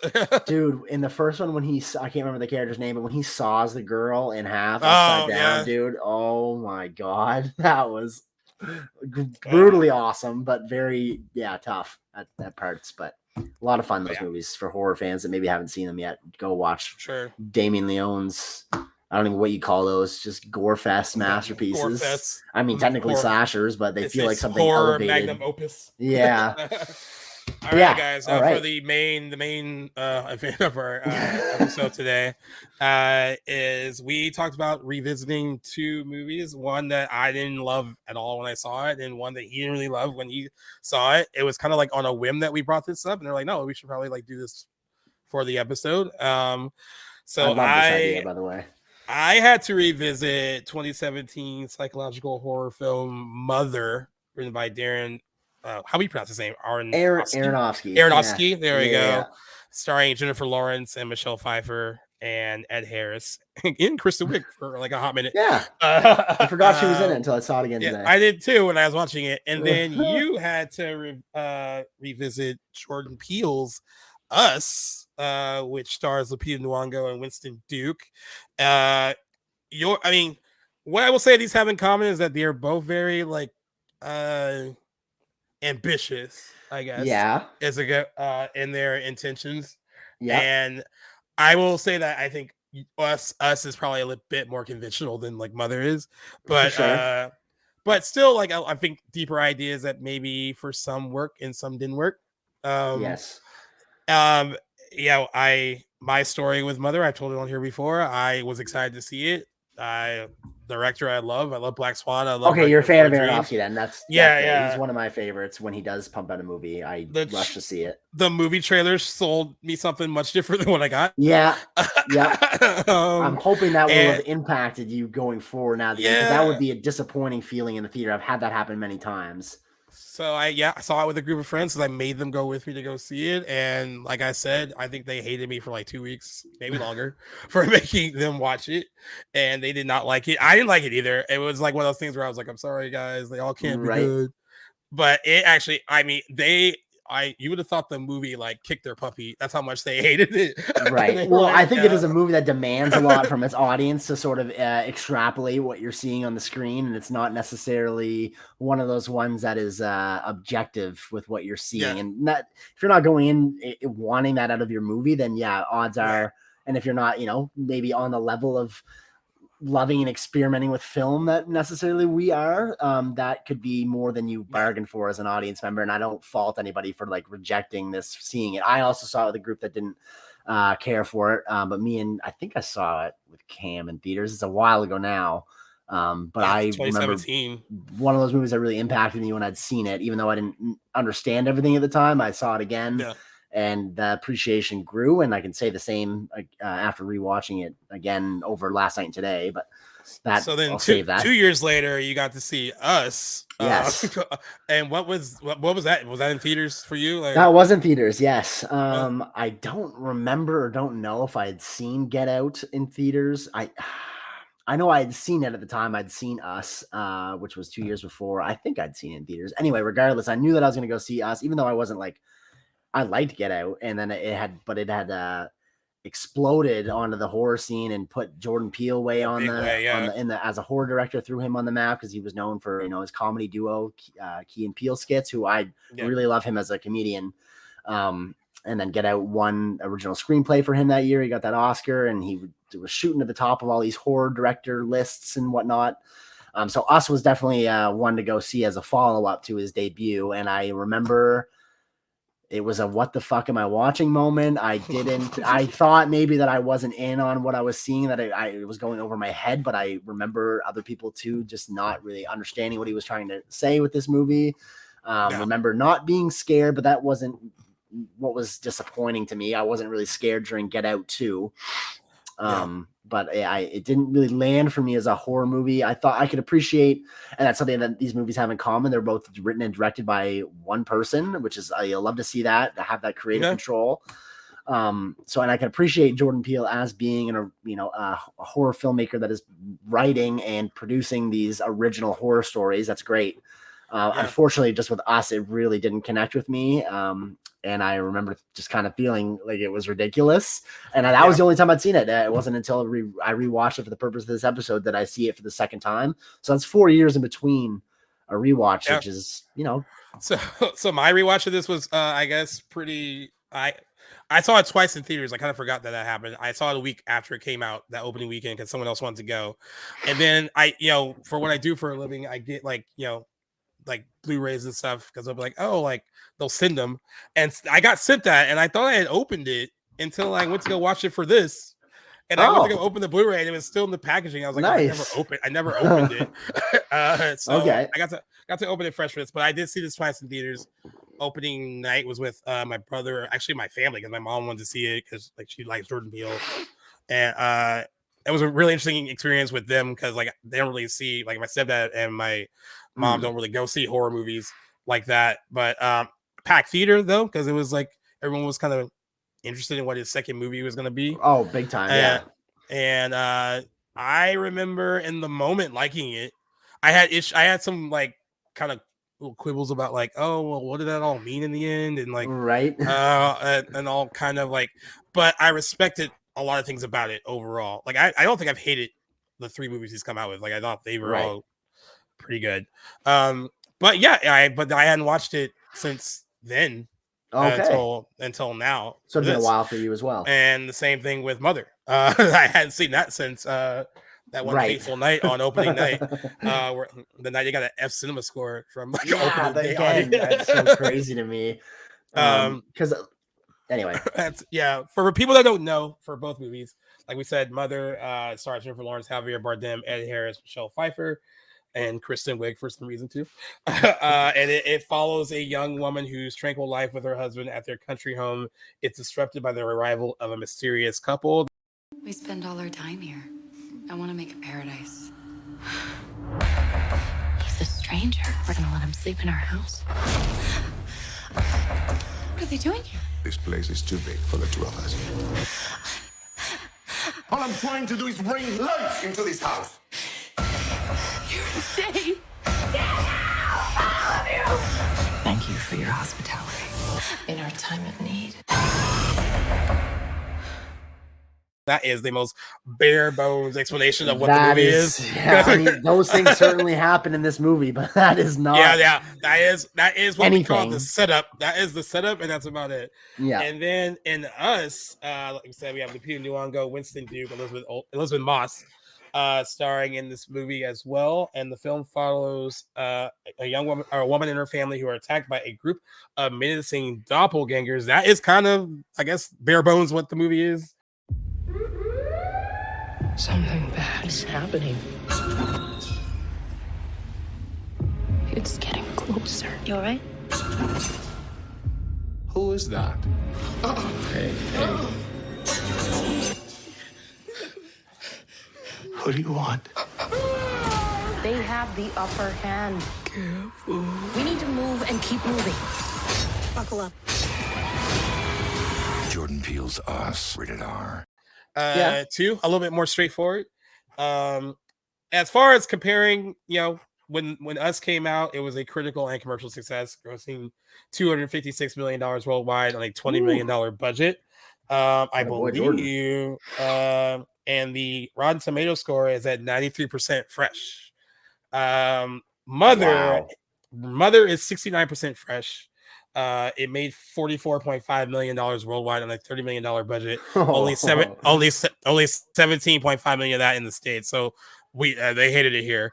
Right. did not go over well. Not here. nearly as commercially appealing movie, and I think Darren Aronofsky and Jordan Peele as filmmakers are very much on different sides of the spectrum, or not close on it, I guess, at all. So I feel like Aronofsky's movies are more polarizing, for sure. Agreed. That's just who he is as a filmmaker. But to kind of get interactive with some of the listeners, I asked them like what they thought. Yes, I love that you did that, by the way. What they thought of Us and Mother. So I'll do Us first. Okay. So Jeremy Kibler, who was on the episode with us for the Texas Chainsaw Massacre, he said it's Jordan Peele's best movie. Interesting. Mark J. Parker said it's great. That's all he said. The Beto 00 says super creepy, incredible acting. The cult worthy Antonio says still not a fan. And Bardwell says sometimes I like it, sometimes I hate it. That's actually pretty good. Okay. What was the other one I pulled up? Let me see if I have it.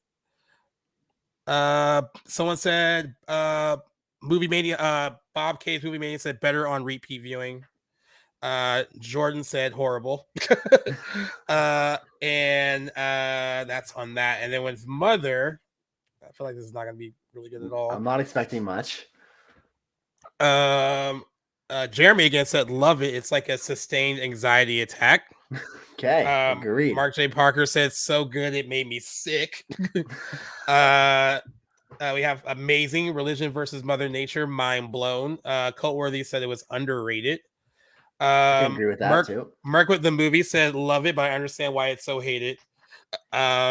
Jordan, who also commented on us, also called it garbage, so he didn't like either movie. J-Man 535, I went through a dozen feelings watching it. The Perks of Being Kevin, masterpiece. Jennifer and Michelle were amazing. And then I am _ Nick James, the worst movie I have ever seen. Whoa. Harsh. Now, also with us, Mark with the movie said, for us, love it, gets better on each rewatch. And then Jinja Ninja said, great, tense, thrilling home invasion style thriller that is so much bigger as the story unfolds. And then someone else called it interesting but imperfect. So we have like a mix of the same kind of reactions to it. I guess who do you want to throw to first? See what they thought of it, their movie this time. Go ahead, take us away. This is your idea, and I was a big fan of it, and I want to hear what you think. So did you want to, I know primarily we'll spend time discussing our respective movie that we were assigned to rewatch, but by all means, if you want to include how you felt, if you felt differently about if you want to jump in too, for sure. But go ahead and talk about both or whatever one you want to spend more time on. I will say that watching it this time, detached from any hype of what I thought it was going to be, helps a lot. Because I love that experience. That movie trailer is not it. I mean, they basically try to make it seem like it's almost like Rosemary Baby-esque, and Yeah. and yeah, maybe it has that vibe. And like I saw those comparisons, but like one critic was like very upset about how they compared it to Rosemary's Baby, but It's not like that at all. so so being detached from that, I will just say it is a very interesting idea. I got all like the biblical allegory that was going on. I actually got that the first time, but I was so like disengaged with like what I thought I was gonna get that I didn't really care if if Javier Bardem is basically God and she's and Jennifer Lawrence is basically like Mother Earth. Like I didn't care because I was like, because you're like, this is not what I came here to see. I was like, this is not how you got my like $13-$14, which is like cheating. Yeah, yeah. So I'm paying attention to more of that stuff this time around. Right. What I will say, and this is just like I guess a personal nitpick, and this is about both movies. Both movies feature characters that don't really seem to realistically react to what's going on around them. So I guess I'm supposed to just accept that this is a kind of a very different space or world that they live in. Right. Like Jennifer Lawrence reactions to things that are happening early in the movie don't feel normal. Like they feel very like I'd be more like, yo, seriously, what the fuck are you doing in my house? Like, get out. Right. Would have called the cops like a long time ago. But wouldn't have let like any more of them stay there, especially once they start flooding in and then disrespecting her. Right. So, and then it's the same thing with us, but I guess you're seeing these doppelgängers that they look like you, and there is a lot of, even though I laughed, there was a lot of like forced kind of humor in us. Right. That like. And some of it was funny. Like I still, even though I think it was kind of misplaced, I did like the whole Home Alone stuff, the references to that, when he basically was like saying like set booby traps for them and all that. Like, yeah, the lines were funny, but they did feel out of place with what was going on, like in the situation. That's why I think sometimes humor is hard in movies like this, unless the horror movie is kind of humor centric. On top of that, exactly. If it's a horror comedy or borders on that, which it's surprising from someone that is as genuinely fucking hilarious as Jordan Peele is. I would expect better humor in his movies. I had never looked at any of his movies as being funny, and I like that they're more horror leaning. I don't find them particularly scary. I just think that he has a lot more to give as a horror director than we have seen, and I felt that way with Us as well. And I will say this too. I have it in my brain. Michelle Pfeiffer is great in Mother. Oh, don't you hate her so I think much? you like she makes you hate her. And honestly, I wish she was in more scenes because like she does exit the movie at a certain point and she's kind of not there anymore. Right. And like you kind of miss her. Like I don't know if it's energy or whatever it is. It's something like her bitchery. She steals her scenes really, and she makes you very uncomfortable. I mean, actually, her and Aaron's both make you uncomfortable, but she's very more direct about it. Yes. And I did love her. And then Jennifer Lawrence, I liked her more, even though I thought she was better during the last wacky 25 minutes of the movie. That's still very wacky to me. This is, I'd say, my favorite performance of hers, to be honest. I haven't seen her in some of her more acclaimed roles, but from what I've seen, so I kept like struggling while watching it. Like at least in the beginning parts of it, I felt like a lack of like urgency from her. Like I wanted her to like, because I've seen her in other stuff where I felt like she was better. That being said, I also have to give credit again where I didn't give credit before. There are parts of that movie that just felt like organized chaos, and I don't know how you do. And I don't know how you do that and do it well on a one location shoot. That was all done in that house. Kudos to him and all involved that did it, because like I don't know how you did that without it getting too out of control. Now I read some reviews. I think it gets so out of over the top towards the end that they almost laughed at it. They didn't take it seriously.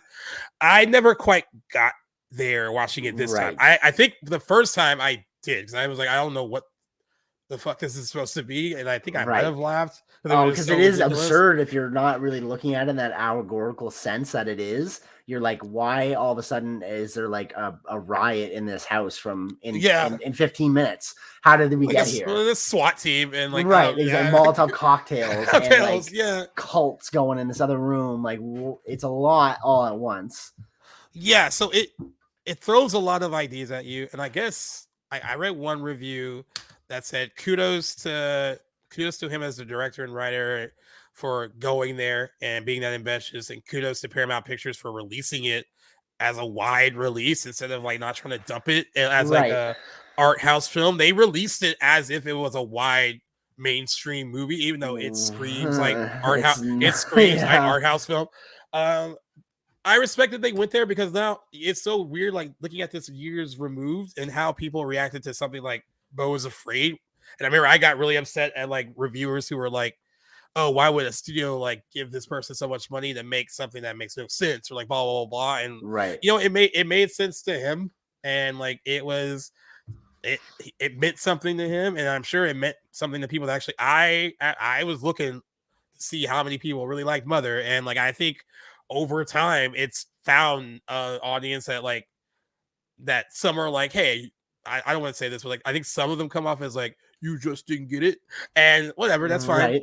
And then there are some that are like, no, there's just a lot more at play here than like, you know, once you get over the fact that like this is not what they were selling, and then like, all right, look at it for what it is now. Right. You see those kind of things. I mean, I don't know if I don't hate it anymore. Okay, well, that's good. I guess if that makes sense. And like I said, I hadn't watched it since that first time in theaters. Yeah. So this was a first time. And it was weird because some of it came back to me in a way, but in a different way, where I was like, oh, I do remember this, and I remember that. Yeah. And but like it was interesting watching it removed from like what I thought it was going to be, and I was able to appreciate some things about it more. The only thing I think we might differ on maybe is the Jennifer Lawrence stuff. I thought like, you know, okay. I don't think she's as strong as everyone else. Like I think Javier Bardem is really good. Like I think he kind of toes the line between like, can you trust him? Can you not trust him? What's wrong with him? Like he goes back and forth in a really good way. And like I said, Michelle Pfeiffer was really great, and so was Ed Harris. I do like this sense of like growing claustrophobia that the movie gives you, where like she's so overtaken and overrun in her own space that like she has no control anymore, and that you do feel that when you're watching it. Very much so. So yeah, there was like just kind of little things that came back to me where I was like, oh yeah, I can appreciate it. I don't think it all works, like not entirely, right? But I definitely don't hate it. Like I hate that's good. So like, hard is like, I guess like there's different audiences or people that you could recommend a movie like this to. I'm sure I'm not getting the sense that this would be like a general recommended watch from you, but would it be one that you would say that you either definitively still do not like, or where do you land on that sort of spectrum? So I would still say I think people should see it, because I mean, especially if you're a fan of his, I mean, I think that you'll find more in it to enjoy as a fan of his work. Because there's even shades of like some of what he does like in Black Swan, and like some of his like kind of visual like gimmicky tricks, which are good. He's a good filmmaker. I mean, technically, I don't like writing. I don't love like all his movies, but like I mean, like, but for the most part, like I love The Wrestler. I like Requiem for a Dream is like, it's a hard one to watch, but it's like one of my favorite movies too. Like, so, but this was just, you know, like I said, I thought I was getting. I mean, I watched the trailer again today, and I was like, that is not what this movie is. That's something I have to do. I didn't think to do that. I didn't remember like how mismarketed this movie was. Yeah, I also watched the trailer. I watched the trailer for Us too, and you know what that trailer did with a lot of it was cool the way they cut it together. They did that kind of cool, creepy version of "I Got 5 on it" in the trailer they use in the movie, and so I was kind of sold on like whatever that was. It felt more whatever they sold in Us, at least for the most part. I feel like that is what that movie was. Yes, it came true. Yeah. I gotta credit the marketing and just like whoever came up with the soundtrack for Us for putting me on that song. Like I Got 5 on it by Lunas, which I didn't realize was a hip hop duo at the time, but I've downloaded like only ever first heard that song from the promo from that movie back in the day, and I still jam to that song to this day. I love it. It's a bop for me. So I'm appreciative of the marketing for including that song. Great song. It's used and also used very effectively in the movie later. I mean, not them doing it in the car, but like later in the movie with Lupita and, you know, her doppelganger, and like the way it's like mixed in with the score is like so really well done in that scene where they're kind of basically dancing and almost like a dance fight, because it's cutting in between like that whole section of the movie is pretty interesting. But I I thought that was really cool. What are your thoughts on Us this time Okay, around? so I want to just preface by saying that I'm historically not a huge Jordan Peele fan, but that being said, I have revisited and visited for the first time Nope this year. I watched it out the first time. I liked it. I gotta say that I was kind of put off by like how celebrated that movie really was for a debut, and it is a great debut. But I remember like just the comparisons I saw from him right out the gate to like great classic horror directors I just felt weren't earned yet. So that kind of put me off to like Jordan Peele like bursting on the scene. I'll admit, fantastic debut horror film. I've revisited it this year after a few years of not having seen it, and I give it even more praise than I did the first time. It's very, very solid. I did see a list. It might have been from Rolling Stone magazine. It was like their number one screenplay of the 21st century so far, and I gotta say, I think that's really high praise. But all that being said, I'd seen Get Out, liked it, went into Us kind of objectively, not really knowing what to expect from that follow-up. Really rejected that movie after seeing it in theaters. And then I didn't have any urgency to see Nope when that came out. I remember like not really being on board with just the premise, and I'd kind of jumped off the Jordan Peele ship before Nope came out. But then I did see it with Cam. Did that come out? You liked it. I think Yeah, you liked no, it. yeah, I did like it. I'm just trying to think of when it came out. Was it summer 2022 that movie came out? Oh yeah, yeah. So, okay, yeah. So I think I'd seen it roughly. I don't remember exactly when we watched it. It was about a year after, and like, yeah, I liked it more than I thought I would. And it'll be a movie I'm gonna revisit in the future at some point. I don't feel the urgency yet, but all that being said is that I'm not a Jordan Peele hater like I may have been at some point. Although unequivocally, gotta say, appreciate him more as a comic than I do a horror director. Like I said, I think he's just got more to offer, and we haven't seen the best of him yet. So all that to say, I still really do not like Us. I tried to get into it, and I am willing that was a really good build up, because I was like, I don't know where he's going. Well, I really don't know where he's going. And that's to say that I tried. I didn't go in thinking, well, fuck, I hated it the first time, and I don't like his other movies. Let's see how much I can hate on it again. It's just, and I'm willing to like have that conversation to see if there's stuff that went over my head, because I've had, just like Mother, like I didn't understand everything I was seeing or what the director's trying to say with everything you're seeing on screen the first time around. And I love having my mind changed by a movie instead of just being told that something's good or bad. To make up your mind for yourself is really, what it's all about. So I tried to get that sense, or like dive into what people could make of some of the plot points in this movie I really didn't go beyond IMDb. But I read several reviews, and I feel like there's a lot of audiences out there that agreed with me, even some that rated it what I would consider high at like 7.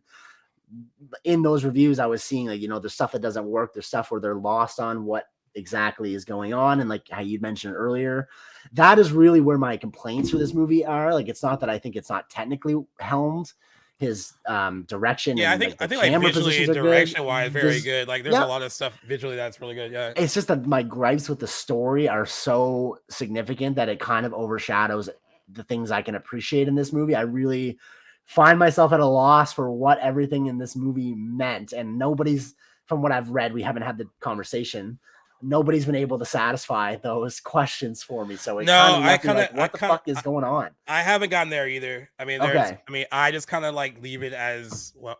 I mean, I don't even know where I am on it as overall, as far as like, what is the bigger picture of what he's trying to say. On the bare bones story is freaky to me. The idea that there are like there could be like us, right, and then like below all that there could be these other versions of us that's a cool concept, like they're more animalistic, and because they basically weren't in our world, basically they didn't get to reap the benefits of like those kind of things. And even when Red is like describing to when they first come in the house, and she's basically comparing like her husband to hers, basically her like mate and all that, and like this is what she got, and then this is what she got. Like that idea of it, it's like how like the polar opposites of like your doppelganger can be just based on the two worlds you live in. Like I thought that was a really interesting idea, and there's a lot of allegorical implications in that part of this movie that I think are there, but I haven't heard Jordan Peele kind of explain what he is trying to say with that yet. I haven't seen anything. Do you have any thoughts on or do you have a definitive answer? No, I'm not I don't. expecting. So I was watching like the behind the scenes stuff on the Blu-ray because that'd be cool. He was trying to go into like he tried to talk about like the animal stuff and like that's more of like it was more like a director gimmicky thing rather than like something that meant more like the whole stuff with the rabbits and like he was like he used deer and Get Out for a specific reason and then like rabbits in this and it wasn't necessarily I was looking for like what's the deeper meaning of that, and it was more of a director like gimmicky kind of thing that he did that for.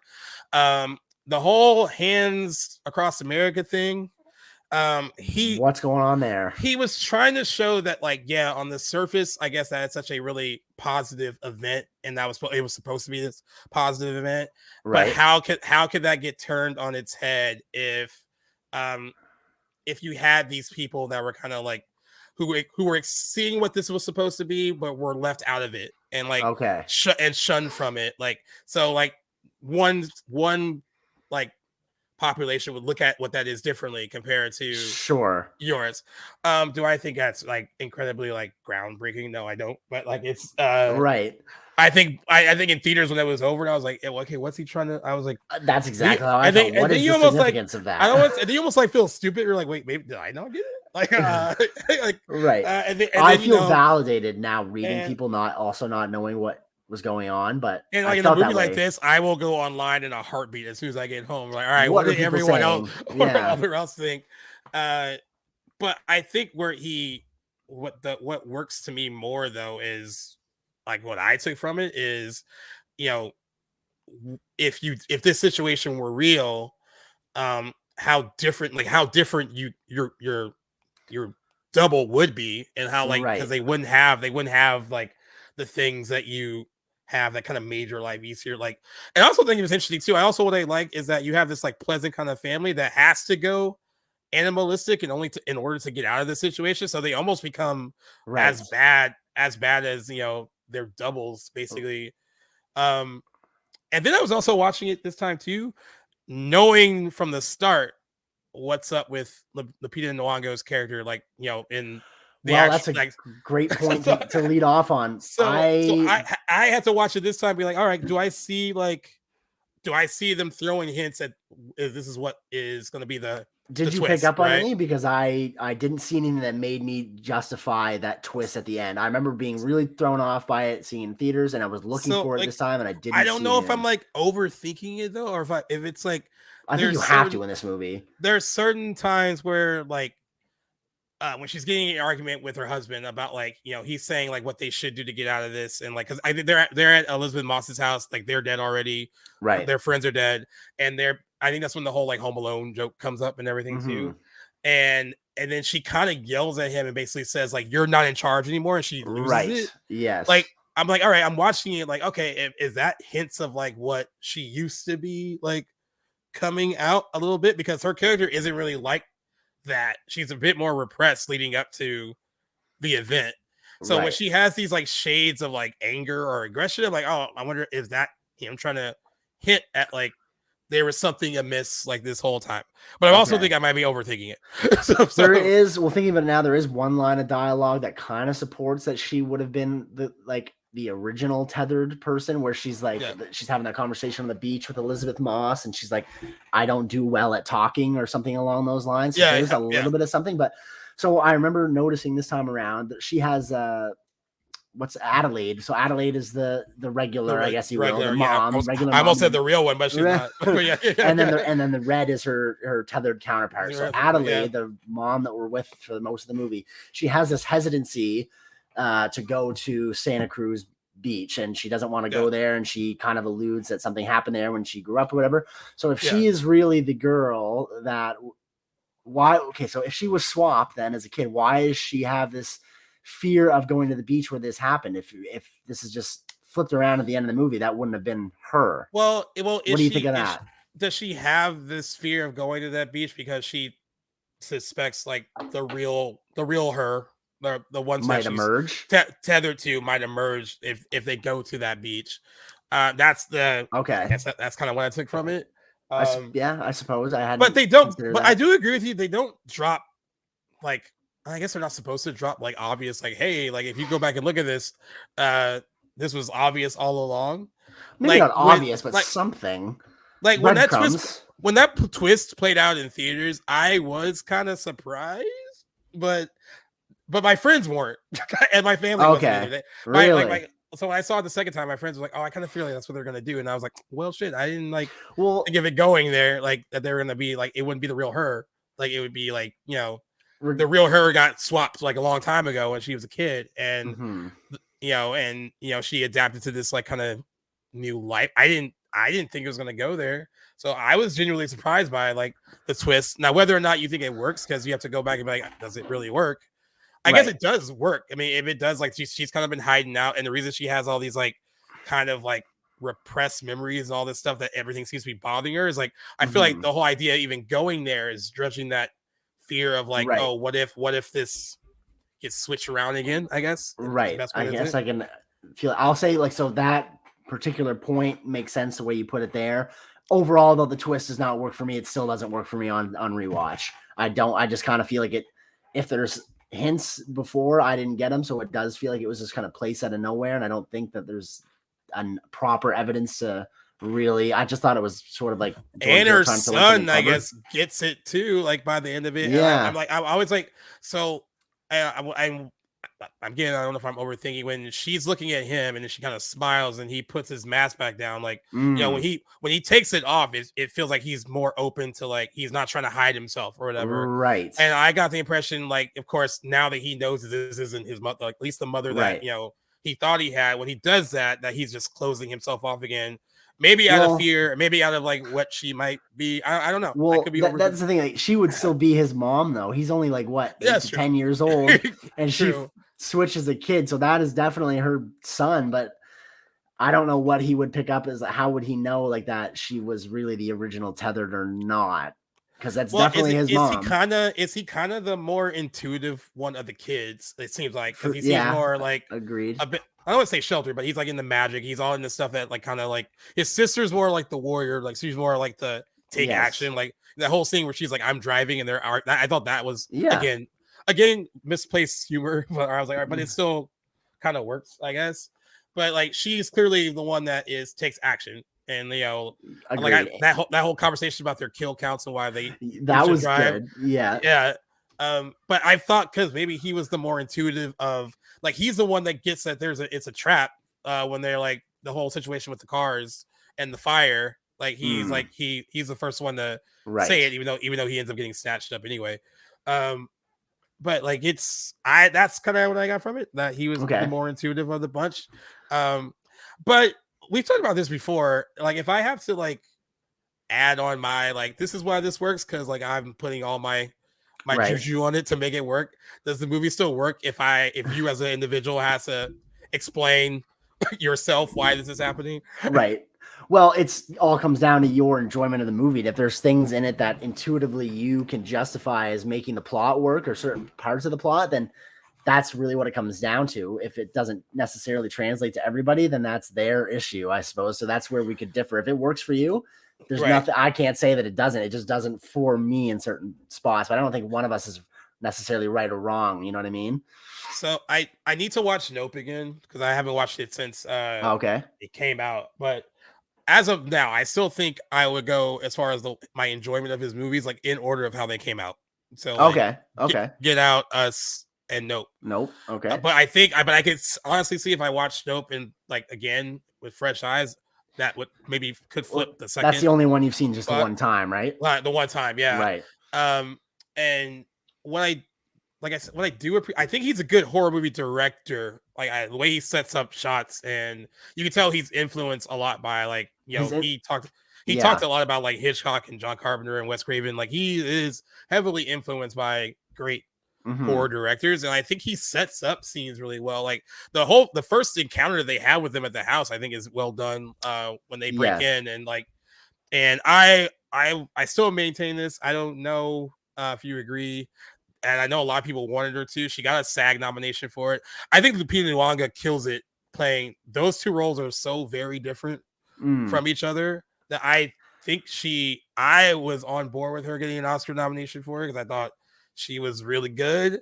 But but It did. yeah, I didn't. he's shaking his head, guys. Yeah, no, I'm not. I'm not on that page. I don't think she does poorly in it. I think the voice, and I think it's impressive, like how she contorts her voice to play Red. But I felt like a little bit forced when I'm thinking about it. When I was watching, I got that feeling again. Definitely creepy and some good.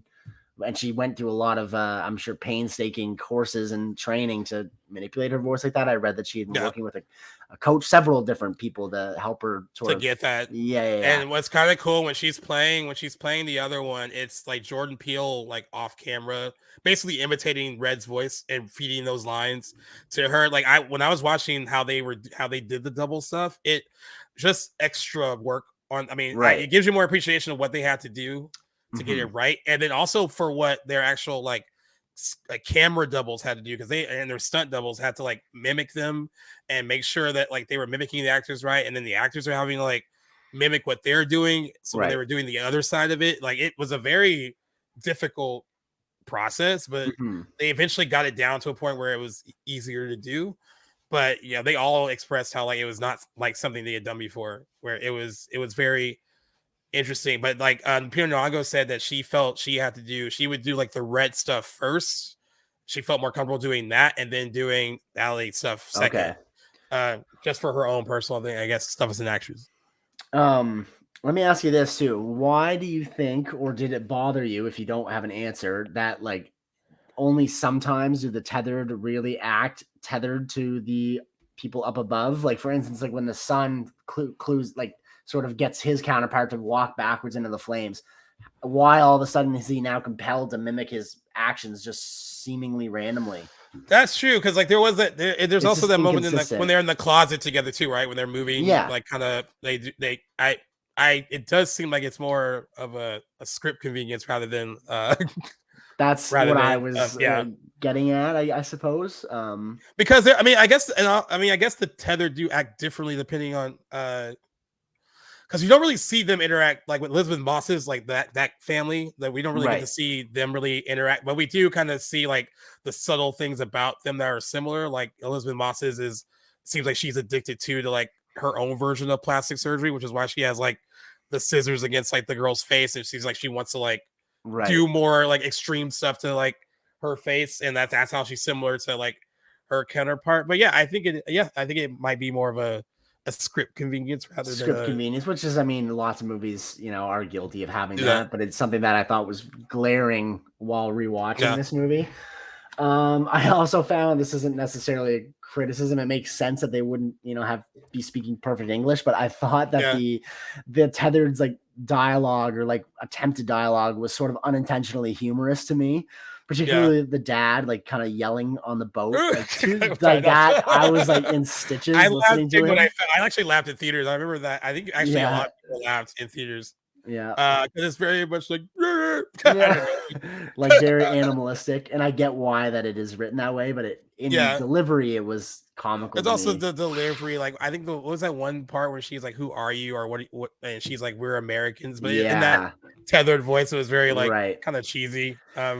Cheesy. I didn't like that line of dialogue. I have it written down in my notes too, because like I'm not getting I'm not getting the sense that anybody, like any of the tethered, have a sort of national identity. I feel like the movie really falls apart when you think too critically, or not even too, but just critically at all, about how the tethered dynamic works. Who's supervising them? Who's providing food and rabbits for them?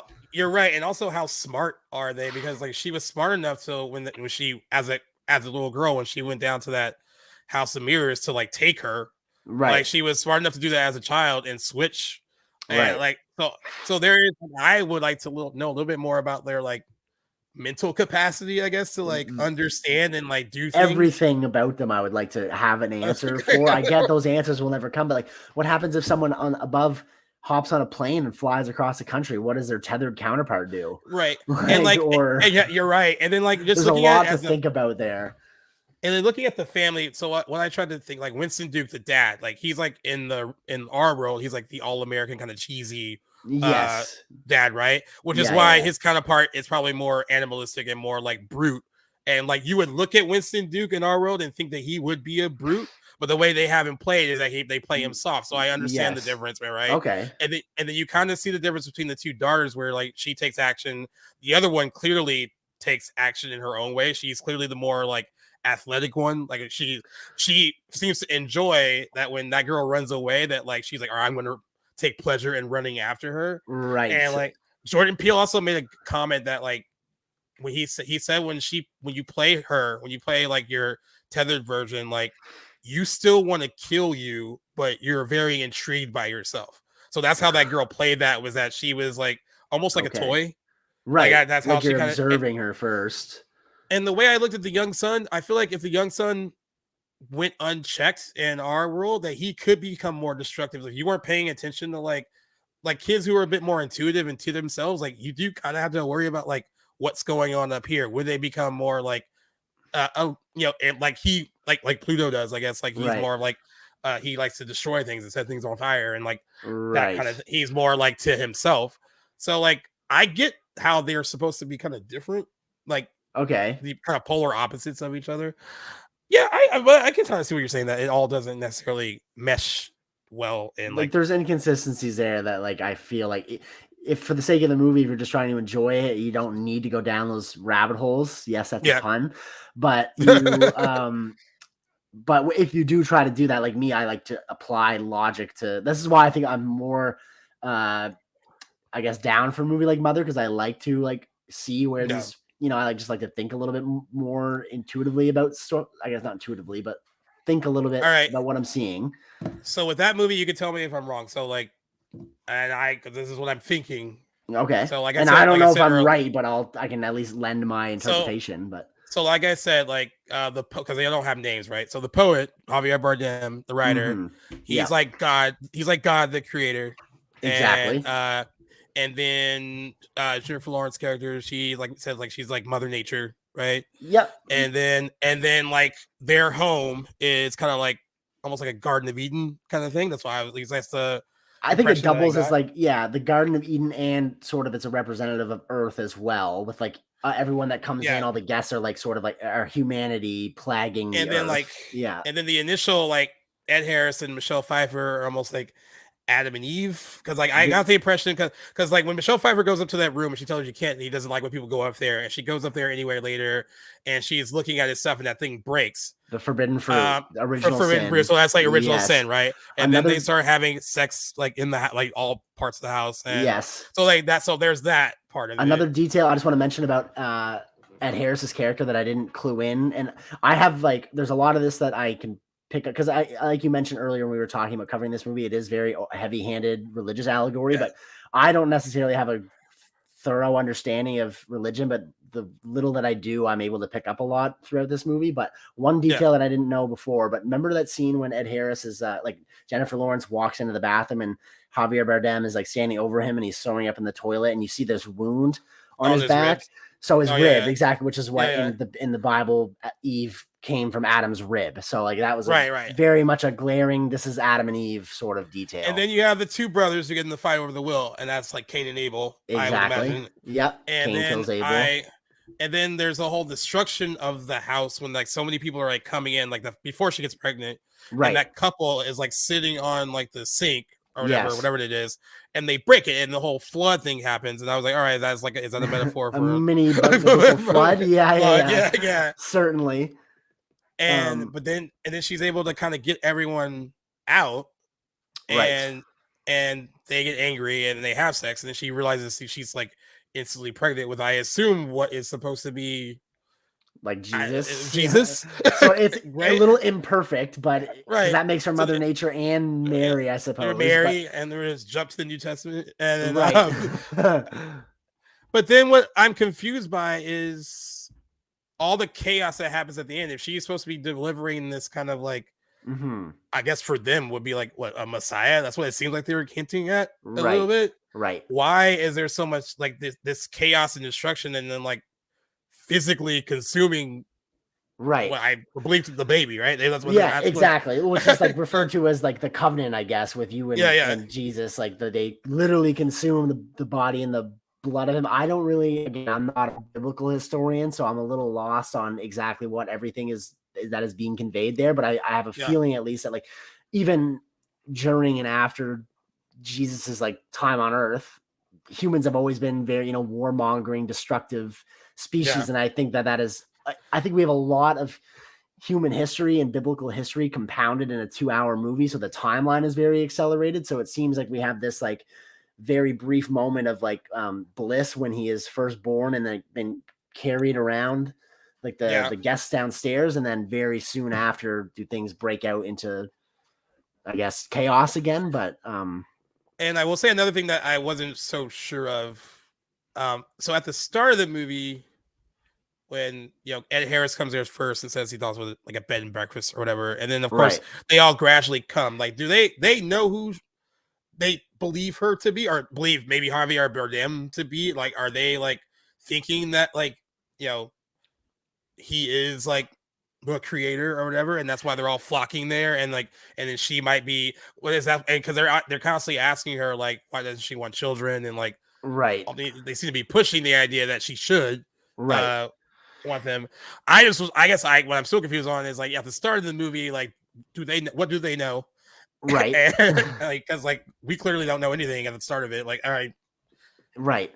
And I think that part is left ambiguous. I don't know necessarily that each character is aware of each other's like role in this story and what they are supposed to represent, but rather like if you were to look at Javier Bardem's character as being God, by everyone flocking towards him, sort of for at least Christians, it's supposed to represent like how everyone is seeking to find God in their own way. And you have like that's I guess represented best by a comment that like one of these worshipers say on the porch after he finishes his book or whatever, like the Bible, I guess, for the sake of the movie. Someone says, I know this sounds like crazy, but it feels like you wrote this for me or whatever. So I feel like that is like everyone's flocking to him because they're trying to find God in their life, like as you can imagine, like Christians feel. And she sort of is in the back. I think that the biggest trait of Jennifer Lawrence's character, like representing Mother Earth, is that she is very much neglected and sort of just taken advantage of. And she constantly addresses that in the movie too, especially with him. That because Darren Aronofsky himself is he's atheist, which is hilarious because a lot of his movies have religious themes and like very heavy-handed, and he's also very much like an environmentalist. So that is very much apparent in how he represents Jennifer Lawrence's character in this movie. How humanity is a plague on Earth and it's neglected and sort of bending until it's about to break. But I feel that so his character too, like Javier Bardem and his relationship with Jennifer Lawrence's character is like, I think, representative of God sort of leaving humanity and like abandoning Earth sort of and like neglecting it for periods of a time and allowing humanity to sort of desecrate, disrespect, however you want to word it, Earth being, Jennifer Lawrence's character in this. That's how I kind of view his absence at times and how he sort of lets all this sort of this disrespect happen to her, representing God sort of abandoning Earth and letting humans like roam free. I did want to ask you what you thought about this quote that it's in response to him. He's referring to the F cinema score that he got on its opening night. This is Aronofsky? Oh, okay. He said, how if you walk out of this movie, are you not going to give it an F? We wanted to make a punk movie and come at you. And the reason I wanted to come is because I was very sad and I had a lot of anguish and wanted to express it through this film. To me, I mean, I guess he wanted to say like he wanted to challenge like audience expectations. I mean, he certainly did. So there's that. It was one before you answer that. There was one really interesting theory about this movie that I thought I don't think it holds any water, but I did think it was interesting. During this whole process of making this movie, he was dating Jennifer Lawrence, right? And a lot of people have pointed to the whole like him being like Javier Bardem's like the creator, the poet, the writer, the poet, and then her being like this kind of muse who's like younger than him as well, because like Michelle Pfeiffer makes that reference to their age difference like in the movie, and this one person kind of went in a really good tangent about how like this could also be about like what he was living at the time as well, which is also much very interesting aspect of that too. I don't disagree with any of that theory, if you will. I suppose it's definitely very if it's not intended, it's a very, very big parallel to his life at that time for sure. I don't know. I definitely think that maybe he might not even realize how much of a parallel there is when making that, because I feel like he's definitely going for the God allegory. Yeah, but I think so too. but maybe he did. Maybe that is an intentional injection of his and her relationship in the movie as well. Would be very bold move for a a filmmaker to be that, I guess, open about what they're saying about themselves. But who knows? But definitely parallels between both of those things in there. And at the time it's open, Jennifer Lawrence acknowledged that it isn't a horror film as much as it is a giant allegory. She made that a point. She said that this won't be for everyone. Certainly not. And then Ed Harris joked, I'm still not quite sure what to think of it all. and then Javier Bardem said, basically, I did not know what I was doing. I don't even really speak English. He's like kind of joking. But I read that too, and then I was thinking, but like, no, okay, he's had English speaking roles for a decade plus before this movie. I thought I took him seriously when I read that quote, but no, like obviously that's not true. But very funny. I feel like Ed Harris is just trying to duck these questions, and I'm sure he understands more than he's letting on, but doesn't want to answer all of these questions about what he thinks of the movie and his role in it. Yeah, just like, I'm here to make a movie. Yeah, I know what it's about, but I don't want to answer all this sort of stuff. One thing I found interesting that I learned while watching and like just looking up Mother is that I feel, and I didn't really go into much the making or the reception of Noah. I forgot that this is, I forgot he did that actually. Russell Crowe's the Noah movie before. Yeah. And I feel like there are a lot of parallels, but that movie is definitely studio hijacked and didn't get good reception. I feel like he basically borrowed a lot of the themes and what he was trying to say in Noah, especially like the environmental side and the biblical where this is more of an allegory in Mother, where it's very objective in Noah. I think that he was like, had a bad experience making Noah. It's very much a studio, poor received movie. Let's take what I was trying to say in that movie and do a more original, micro budgeted tale, I guess, saying the same sort of thing. Yeah, I agree with that actually. But I don't know, because I haven't seen Noah. I don't really know if there's many parallels. I've only seen it once. That makes me want to watch that again too. Nothing about that movie ever made me want to see it, and I'm a big Aronofsky fan. But like, is it? I don't imagine it's. What is it? It's very studio-y though. It's very much like okay. And like, it has like Emma Watson in it. I mean, they tried to make it more of like it is about what it is, but they did try to sell it more as a studio film than anything. And this, you can tell that he did not want to do that at all. No, with this at all. And the movie got a lot of shit for its depiction of violence too. I guess mostly during the last 25 minutes. I texted a friend who saw it with us in theaters. And I was like, "Do you remember what it was like when we saw that? When we got to that point in the movie?" And he was like, I remember we wanted to walk out, and you were like, well, we got this far. We shouldn't walk out. What do you think of it? Like the last, violence? The violence, the kind of chaos of it. I remember being shocked at like particularly the moment where Jennifer Lawrence's character is like assaulted by the mob right after her. First of all, her baby's corpse. Yeah. I mean, when they're carrying the baby, like we got to me this time, which I guess I didn't pay attention to the first time because I was like, it was like sensory overload. But when they're carrying the baby and she's like trying to get the baby back, and then you hear that like snap or that crack. Yeah, did you not hear that the first time? No, I guess I was just like, man. So but her reaction to that got me this time, where like you feel her like pain right there, and then of course it just goes, and when they. She goes batshit crazy on them, and then she is hosing people down. Like, with just shards of glass. When you see her because you literally get not necessarily an extreme close up, but you get a close up of her face and several people punching and kicking her, and it feels like you're watching it happen in real time. They're calling her very derogatory names, and they're basically stripping her clothes off. So it's like the whole. It's horrendous. It's very demeaning to her. I know that was a big bone of contention with some critics. They said the depiction of violence was like a bit much. I've never understood. Like, I get if you're like a movie like Terrifier, I would expect that sort of criticism, even though that's what those movies are very much out to do. But like, I think he's trying to communicate something by showing that violence against her. She's representative of Earth and Mother Nature to him, and this is how he thinks how poorly humans have treated. It's basically like what we do with our terrible misuse of fossil fuels and litter and garbage and pollution. That is what we're effectively doing to Earth, and that is how he chose to depict it. So I get it's a lot and it's very, very extreme, but I don't get it as a criticism. If that's not your thing, like I could see Roger Ebert really having an issue with that, but I think it is an effective use, or I guess representation of what he feels. I think it elicits a proper reaction, and what I got, because I was going to compare some reviews for both movies, is this time around, and if there were chuckles in the theater, I'm sure there might have been. I might have been uncomfortably chuckling because it was so ridiculous. But this time, I didn't watch that with like, this is so absurd, this is making me laugh. I watched it in there was something very like dire and very like just like intense about it. I mean, like if I'm looking at the movie as like little vignettes, this little vignette was done really well, and it did what it was intended to do, and made me feel uncomfortable. And that was nothing of that was supposed to be pleasant. I mean, Jennifer Lawrence said it best, that this is not a movie for everyone, and it wasn't going to be easy to watch.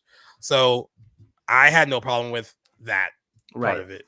No, I thought, like I said, I mentioned organized chaos and shockness of it all. Like I thought he did that very well. So, and just very difficult and impressive to shoot that, because I was reading too, like they were debating expanding the physical set and moving the walls back to accommodate all these people, and the set expanding so rapidly. Like literally, it was a matter of a day or two. The set inside the house in the last 25 minutes would be unrecognizable from the day or two before, because it was changing so much. But they did that all physically within the confines of that house, which is like quite impressive. Nice. Yeah. Like I said, like, I mean, I would love to be a fly on the wall to see how all that stuff was shot. And, with that many people running amok, like it all seemed like, I mean, I know it's all movie magic and the way it's cut and the way it's done, but like, it just seems so it also seems like there's not like a ton of cuts. So you're just like, when they're, when everything's going to hell and they're like, she's being dragged from one spot to the next, like it feels like you're watching like one continuous like shot without like a bunch of like movie trickery going on. So it's like definitely a nightmare sequence to film, but very, very impressive. And I just admire one location films too. Yeah, I do too. So here are two really good reviews for Mother. Rolling Stone said that the movie feels like an artist's cry from his own corrupt heart, and a work of a visionary. And then the Chicago Tribune said that the director delivers a damning critique of the artist's music arrangement, even as he admits to its old-fashioned patriarchal simplicity. He also referred to the film and the script as grandiose and narcissistic, but still the work of a true visionary. Nice. Now Rex Reed of the New York Observer gave it 0 stars. Okay. And he even gave it 0 stars, even though he liked cinematography. So I feel like he could have given it like a half a star. Really? Yeah. He said nothing about Mother makes one lick of sense. It's a director's corny vision of madness that turns more hilarious than scary. With so much crap around to clog the drain, I hesitate to label it the worst movie of the year, when worst movie of the century fits even better. That is something that say did not get it. Did not get it. But he's going to comment on that right now. He says he further dismissed other critics' positive reviews of the film as equally pretentious and even nuttier than the film itself. They all insist that the film there's a metaphor for something, although they are not quite sure what it is. So he's making fun of like people who claim that they get it. Okay, I don't look at it as very difficult to interpret certain parts of it. Yeah, like actually one thing I wanted to mention is like the little yellow vial, like the stuff that she would put in. Oh yeah, what? I didn't no idea. Well, I read too that Aronofsky in particular like left that ambiguous. I don't think it's necessarily supposed to represent one thing, but it's up to the audience to determine. I don't have an answer for it. But there's definitely things in the movie that you can't nicely pinpoint as being a direct representative of something else. But overall, as an allegory, I didn't think it was that difficult to piece together. And this is, again, from someone that's not by any means a Christianity scholar. Yeah. But so that one. And, it's funny. It's funny because we talked about The Wailing too, and it had all these religious undertones. Yeah. I was like, do we need to understand that more to like fully get what they're trying to say? And then also, Anthony Lane of the New Yorker said, "My patience was tested beyond repair. I am afraid by the nimbus of its nonsense." Not every day you hear the word nimbus in context. I know, right? But not to leave us out, because that wouldn't be fair. I just want No, of course. Just in That movie has case. a lot more, I think, better praise for it than Mother does. So I'm happy that we hear some positives for Mother, but Peele's movies have all been well received. So I'll reverse it. I'll go negative first because I think it might be harder to find like a lot of them. But someone from Time Magazine said Peele had too many ideas and not enough answers compared to Get Out, and said Peele goes even deeper into the conflicted territory of class and race and privilege. He also ponders the traits that make us most human, but this time he's got so many ideas he can barely corral them, let alone connect them. He overthinks himself into a corner, and we're stuck there with him. I feel like that's you. Yeah, very. That is. If I were to articulate it as you write for Time Magazine. Yeah, exactly. Although I don't think while that's certainly a criticism, if you want to label it that way, it's not harsh by any means. It's just sort of I agree. He's blending too many ideas and not stringing them together cleverly enough. But that's not too bad. That's not too harsh. Yeah, other people call it the colossal achievement of writing. Us as a horror film, though, saying so is like offering a reminder that The Godfather is a gangster film, or that 2001: A Space Odyssey is science fiction. Genre is irrelevant to the merits of a film, whether its conventions are followed or defied. What matters is that Peele cites the tropes and precedents of horror in order to deeply root his film in the terrain of pop culture, and then to pull it up from its roots. It got a B cinema score, which is like kind of low-ish for horror. So like, I mean, I think Get Out got like an A, or might have been an A. It could have been an A+. I don't know. I want to say it was an A+, but I could be wrong. But yeah, I mean, it does have a 93% on Rotten Tomatoes, so it's hard to be like that's very, very high. Yeah, definitely beats a F cinema score for Mother. What is the Rotten Tomato score for Mother? I don't ever reference 69% fresh. Okay, so I feel like that's on the lower for end. his movies. And for a movie like that, I think that it should be. But what's interesting here is that Us has a 60% audience score, which is kind of low. On Rotten Tomatoes.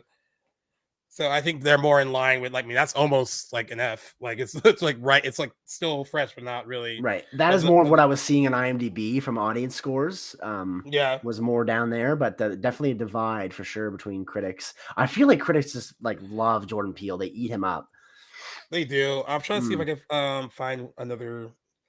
Oh, there's one girl that says on Rotten Tomatoes, "I love the performances, but I'm just not super sold on the script. To be honest, I'm really ready for Jordan Peele to be his own voice now." Because he's saying he's borrowing from the greats for some of his stuff. So did you know or read that he screened, or I don't know if he screened them per se, but he sort of assigned 11 movies to his cast to watch. Get in the feel for Us. I'm like, that again, harkening back to that earlier critique, that is a lot of influence for one movie. Normally a director will screen between 1 to 3 or something for their cast. That is crazy. Get in the field. That is a lot of influence. That is a lot of movies. 11. And I feel like a lot of these negative ones mirror you. This other from Real Talk with Chuck and Pam said the plot twists don't always add up, and there are too many red herrings that create a sense of disappointment as Peele doesn't follow through. And the New Daily he says taking too long to get there. Peele flubs an oddly inert home invasion when the family's maniacal scissor wielding mirror images eventually show up. Basic jump scares abound, but there's no real terror. Mm-hmm. Yeah. So, I mean, a lot of people, it's hard. You got 93%, so there's a lot of good reviews. It's good for discussion. I like sometimes to see a little bit of a divide. I don't, when it's kind of boring just to sit back and talk about a movie that's universally praised or lauded, right? To have a different discussion about it is really the name of the game, and certainly what we aim to do. So I can appreciate that there's a difference between how people received it, like there is with any movie, but any movie. So we came out of this with me not hating Mother like I did before, and then you still not really loving. That's right. You're on the same level as I'm on the same level. So all my issues from before are there, but you helped, kind of string together a couple ideas for a couple parts that I hadn't considered before. So that helps. That's true. I mean, I will say, the one thing I thought I was the Lupita Nyong'o thing. I mean, I feel like I might have to be all right, well, maybe I should throw you more hey, she was good here, then here, and this part here. I think it's a hard part, man. Agreed. And I think she's a really talented actress. Her role in 12 Years a Slave is one of my all-time favorites. That movie in general for me is a top 10. I reference it all the time. I have no gripes with Lupita Nyong'o That role just didn't do it. Maybe it's because I'm not a fan of the film and I'm just not trying to appreciate it. The voice, while I can admit is difficult, I don't like it. It just doesn't do it for me. But she is a great actress. Don't get me wrong. Yeah, for sure. Yeah, she is really good. She's solid. Actually, I think the cast. I actually think the family as a whole. They all do a good job. Works really well together. Kind of like thankless role for Elisabeth Moss. I mean, I guess she wanted to just work. They just wanted to work with Jordan Peele, maybe. Yeah, just wanted to work with Jordan Peele. I got that impression too when seeing her on screen. I was like, I would take that opportunity too if I were her. And it was really before her big. Well, Handmaid's Tale was going on, right? But and then she was in the Invisible Man like after the movie. After 2020, I think. That's when everything shut down, right? Awesome. That movie is really good. I haven't watched it in a while either. That'd be a good one we've covered. But yeah, so how do you think this first little revisited? I thought this was a lot of fun. I'm glad to revisit both of these movies again for the first time in a long time for both. I thought it was a fantastic idea to cover like the anniversary. Because it's kind of like borrowing that theme of like, look where we are now and versus where we've come. So really, really cool. Would like to do that again in the future, perhaps. But and I feel like how that's going to come up is like randomly we'll mention one movie and I'm like, oh, I hated that. And just start taking notes. Just writing things down again. Exactly. Because this one was pretty organic, based on like previous discussions. But yeah, I mean, I did like I went into watching it. Like I said, it felt better watching it without having like preconceived notions of what it was. Right. That helped a lot. Certainly. And I'm glad that happened for you too, because I remember obviously I'd seen the trailers at the time. I'd seen Mother, but I don't remember what they were like now, but very much that it was definitely a disservice to the audience. There's never works when you're tricking people to go see a movie that you're not really there to see. So that's disappointing. Exactly. Yeah, exactly. Well, yeah, this was fun. That was a fun little like exercise for our 2-year anniversary. I mean, I couldn't think of what hoopla we could do to kind of be like. I thought this idea was bulletproof. Absolutely, great. This was good. It was good. So obviously, we'll have a little bit of a different next couple weeks before we get into Christmas season, really. So I'm excited to sort of not necessarily. I don't think we'll really be getting back to basics. What with how the news is looking, maybe that'll change. Yeah, by the time we have some anniversary stuff coming. We got some stuff still to do, though. It might feel like we're still doing horror movies, but it's Child's Play came out this month, so he was like that'll be a fun one to do. And if November stays light, we'll throw in I Still Know What You Did Last Summer because Mark wants to really talk about that with us. Sweet. I know I'm telling you right now, you're not gonna like it, but at least you'll have fun. Like you'll have fun. You'll have fun. You've warned me before. Yeah, you'll have fun tearing it apart. And Dallas Buyers Club is another one that we're thinking about doing. Right. And Twilight was another one I thought about doing, but I don't know if I want to revisit. However, I will thank Lionsgate for sending me. Saw that they sent you that. I don't remember. I feel so bad because I'm not a huge fan at all fan. They're comedies. But it's a really cool, legit like Best Buy like 4K steelbook collection of all the Twilight movies. So they're there in case I'm ever like if I want a Mystery Science 3000, any of them I can't. I gotta say it'll have to be a bland November. It has to be really run. I'm down for I Still Know What You Did and Dallas Buyers Club later in the month, but. Yeah, we'll see. Just don't get your hopes up. No, I'd rather do I Still Know because I'll be at least. I mean, at least it'd be nice to have Mark back on. She's like, there. Yeah. There you go. And I'm excited to see her. Yeah. All right, man. Sign us on off for. Yes. Okay. Absolutely. Well, that was a blast. I just got to say, really awesome way to wrap in our 2 years. So again, reminder for those that are listening by the time you said this episode's gonna be dropping on Friday. Is that right? On Friday, the 10th. Yes. So. Thank you guys for joining us on our 2nd year anniversary of Back to the Blockbuster and for helping us break down and revisit us from Jordan Peele and Darren Aronofsky's Mother. It was a blast. If anybody hasn't seen either of those films, by all means, I'm sure in our own ways, they come recommended from both of us. So go check those out and let us know what you guys thought about the movies and about the episode. Of course, we're always welcome for your feedback. This has been episode 130 of Back to the Blockbuster and also our 2-year anniversary. For those of you new to the show, just listening, you guys can find us anywhere on social media and where you get your podcasts at the handle Back to the Blockbuster. Thank you so much, guys, for joining us again. And until next week, Gaius, always a pleasure. Take care, everyone. Stay safe and cheers. And here's to many more years, guys. That's right. Peace. Peace out.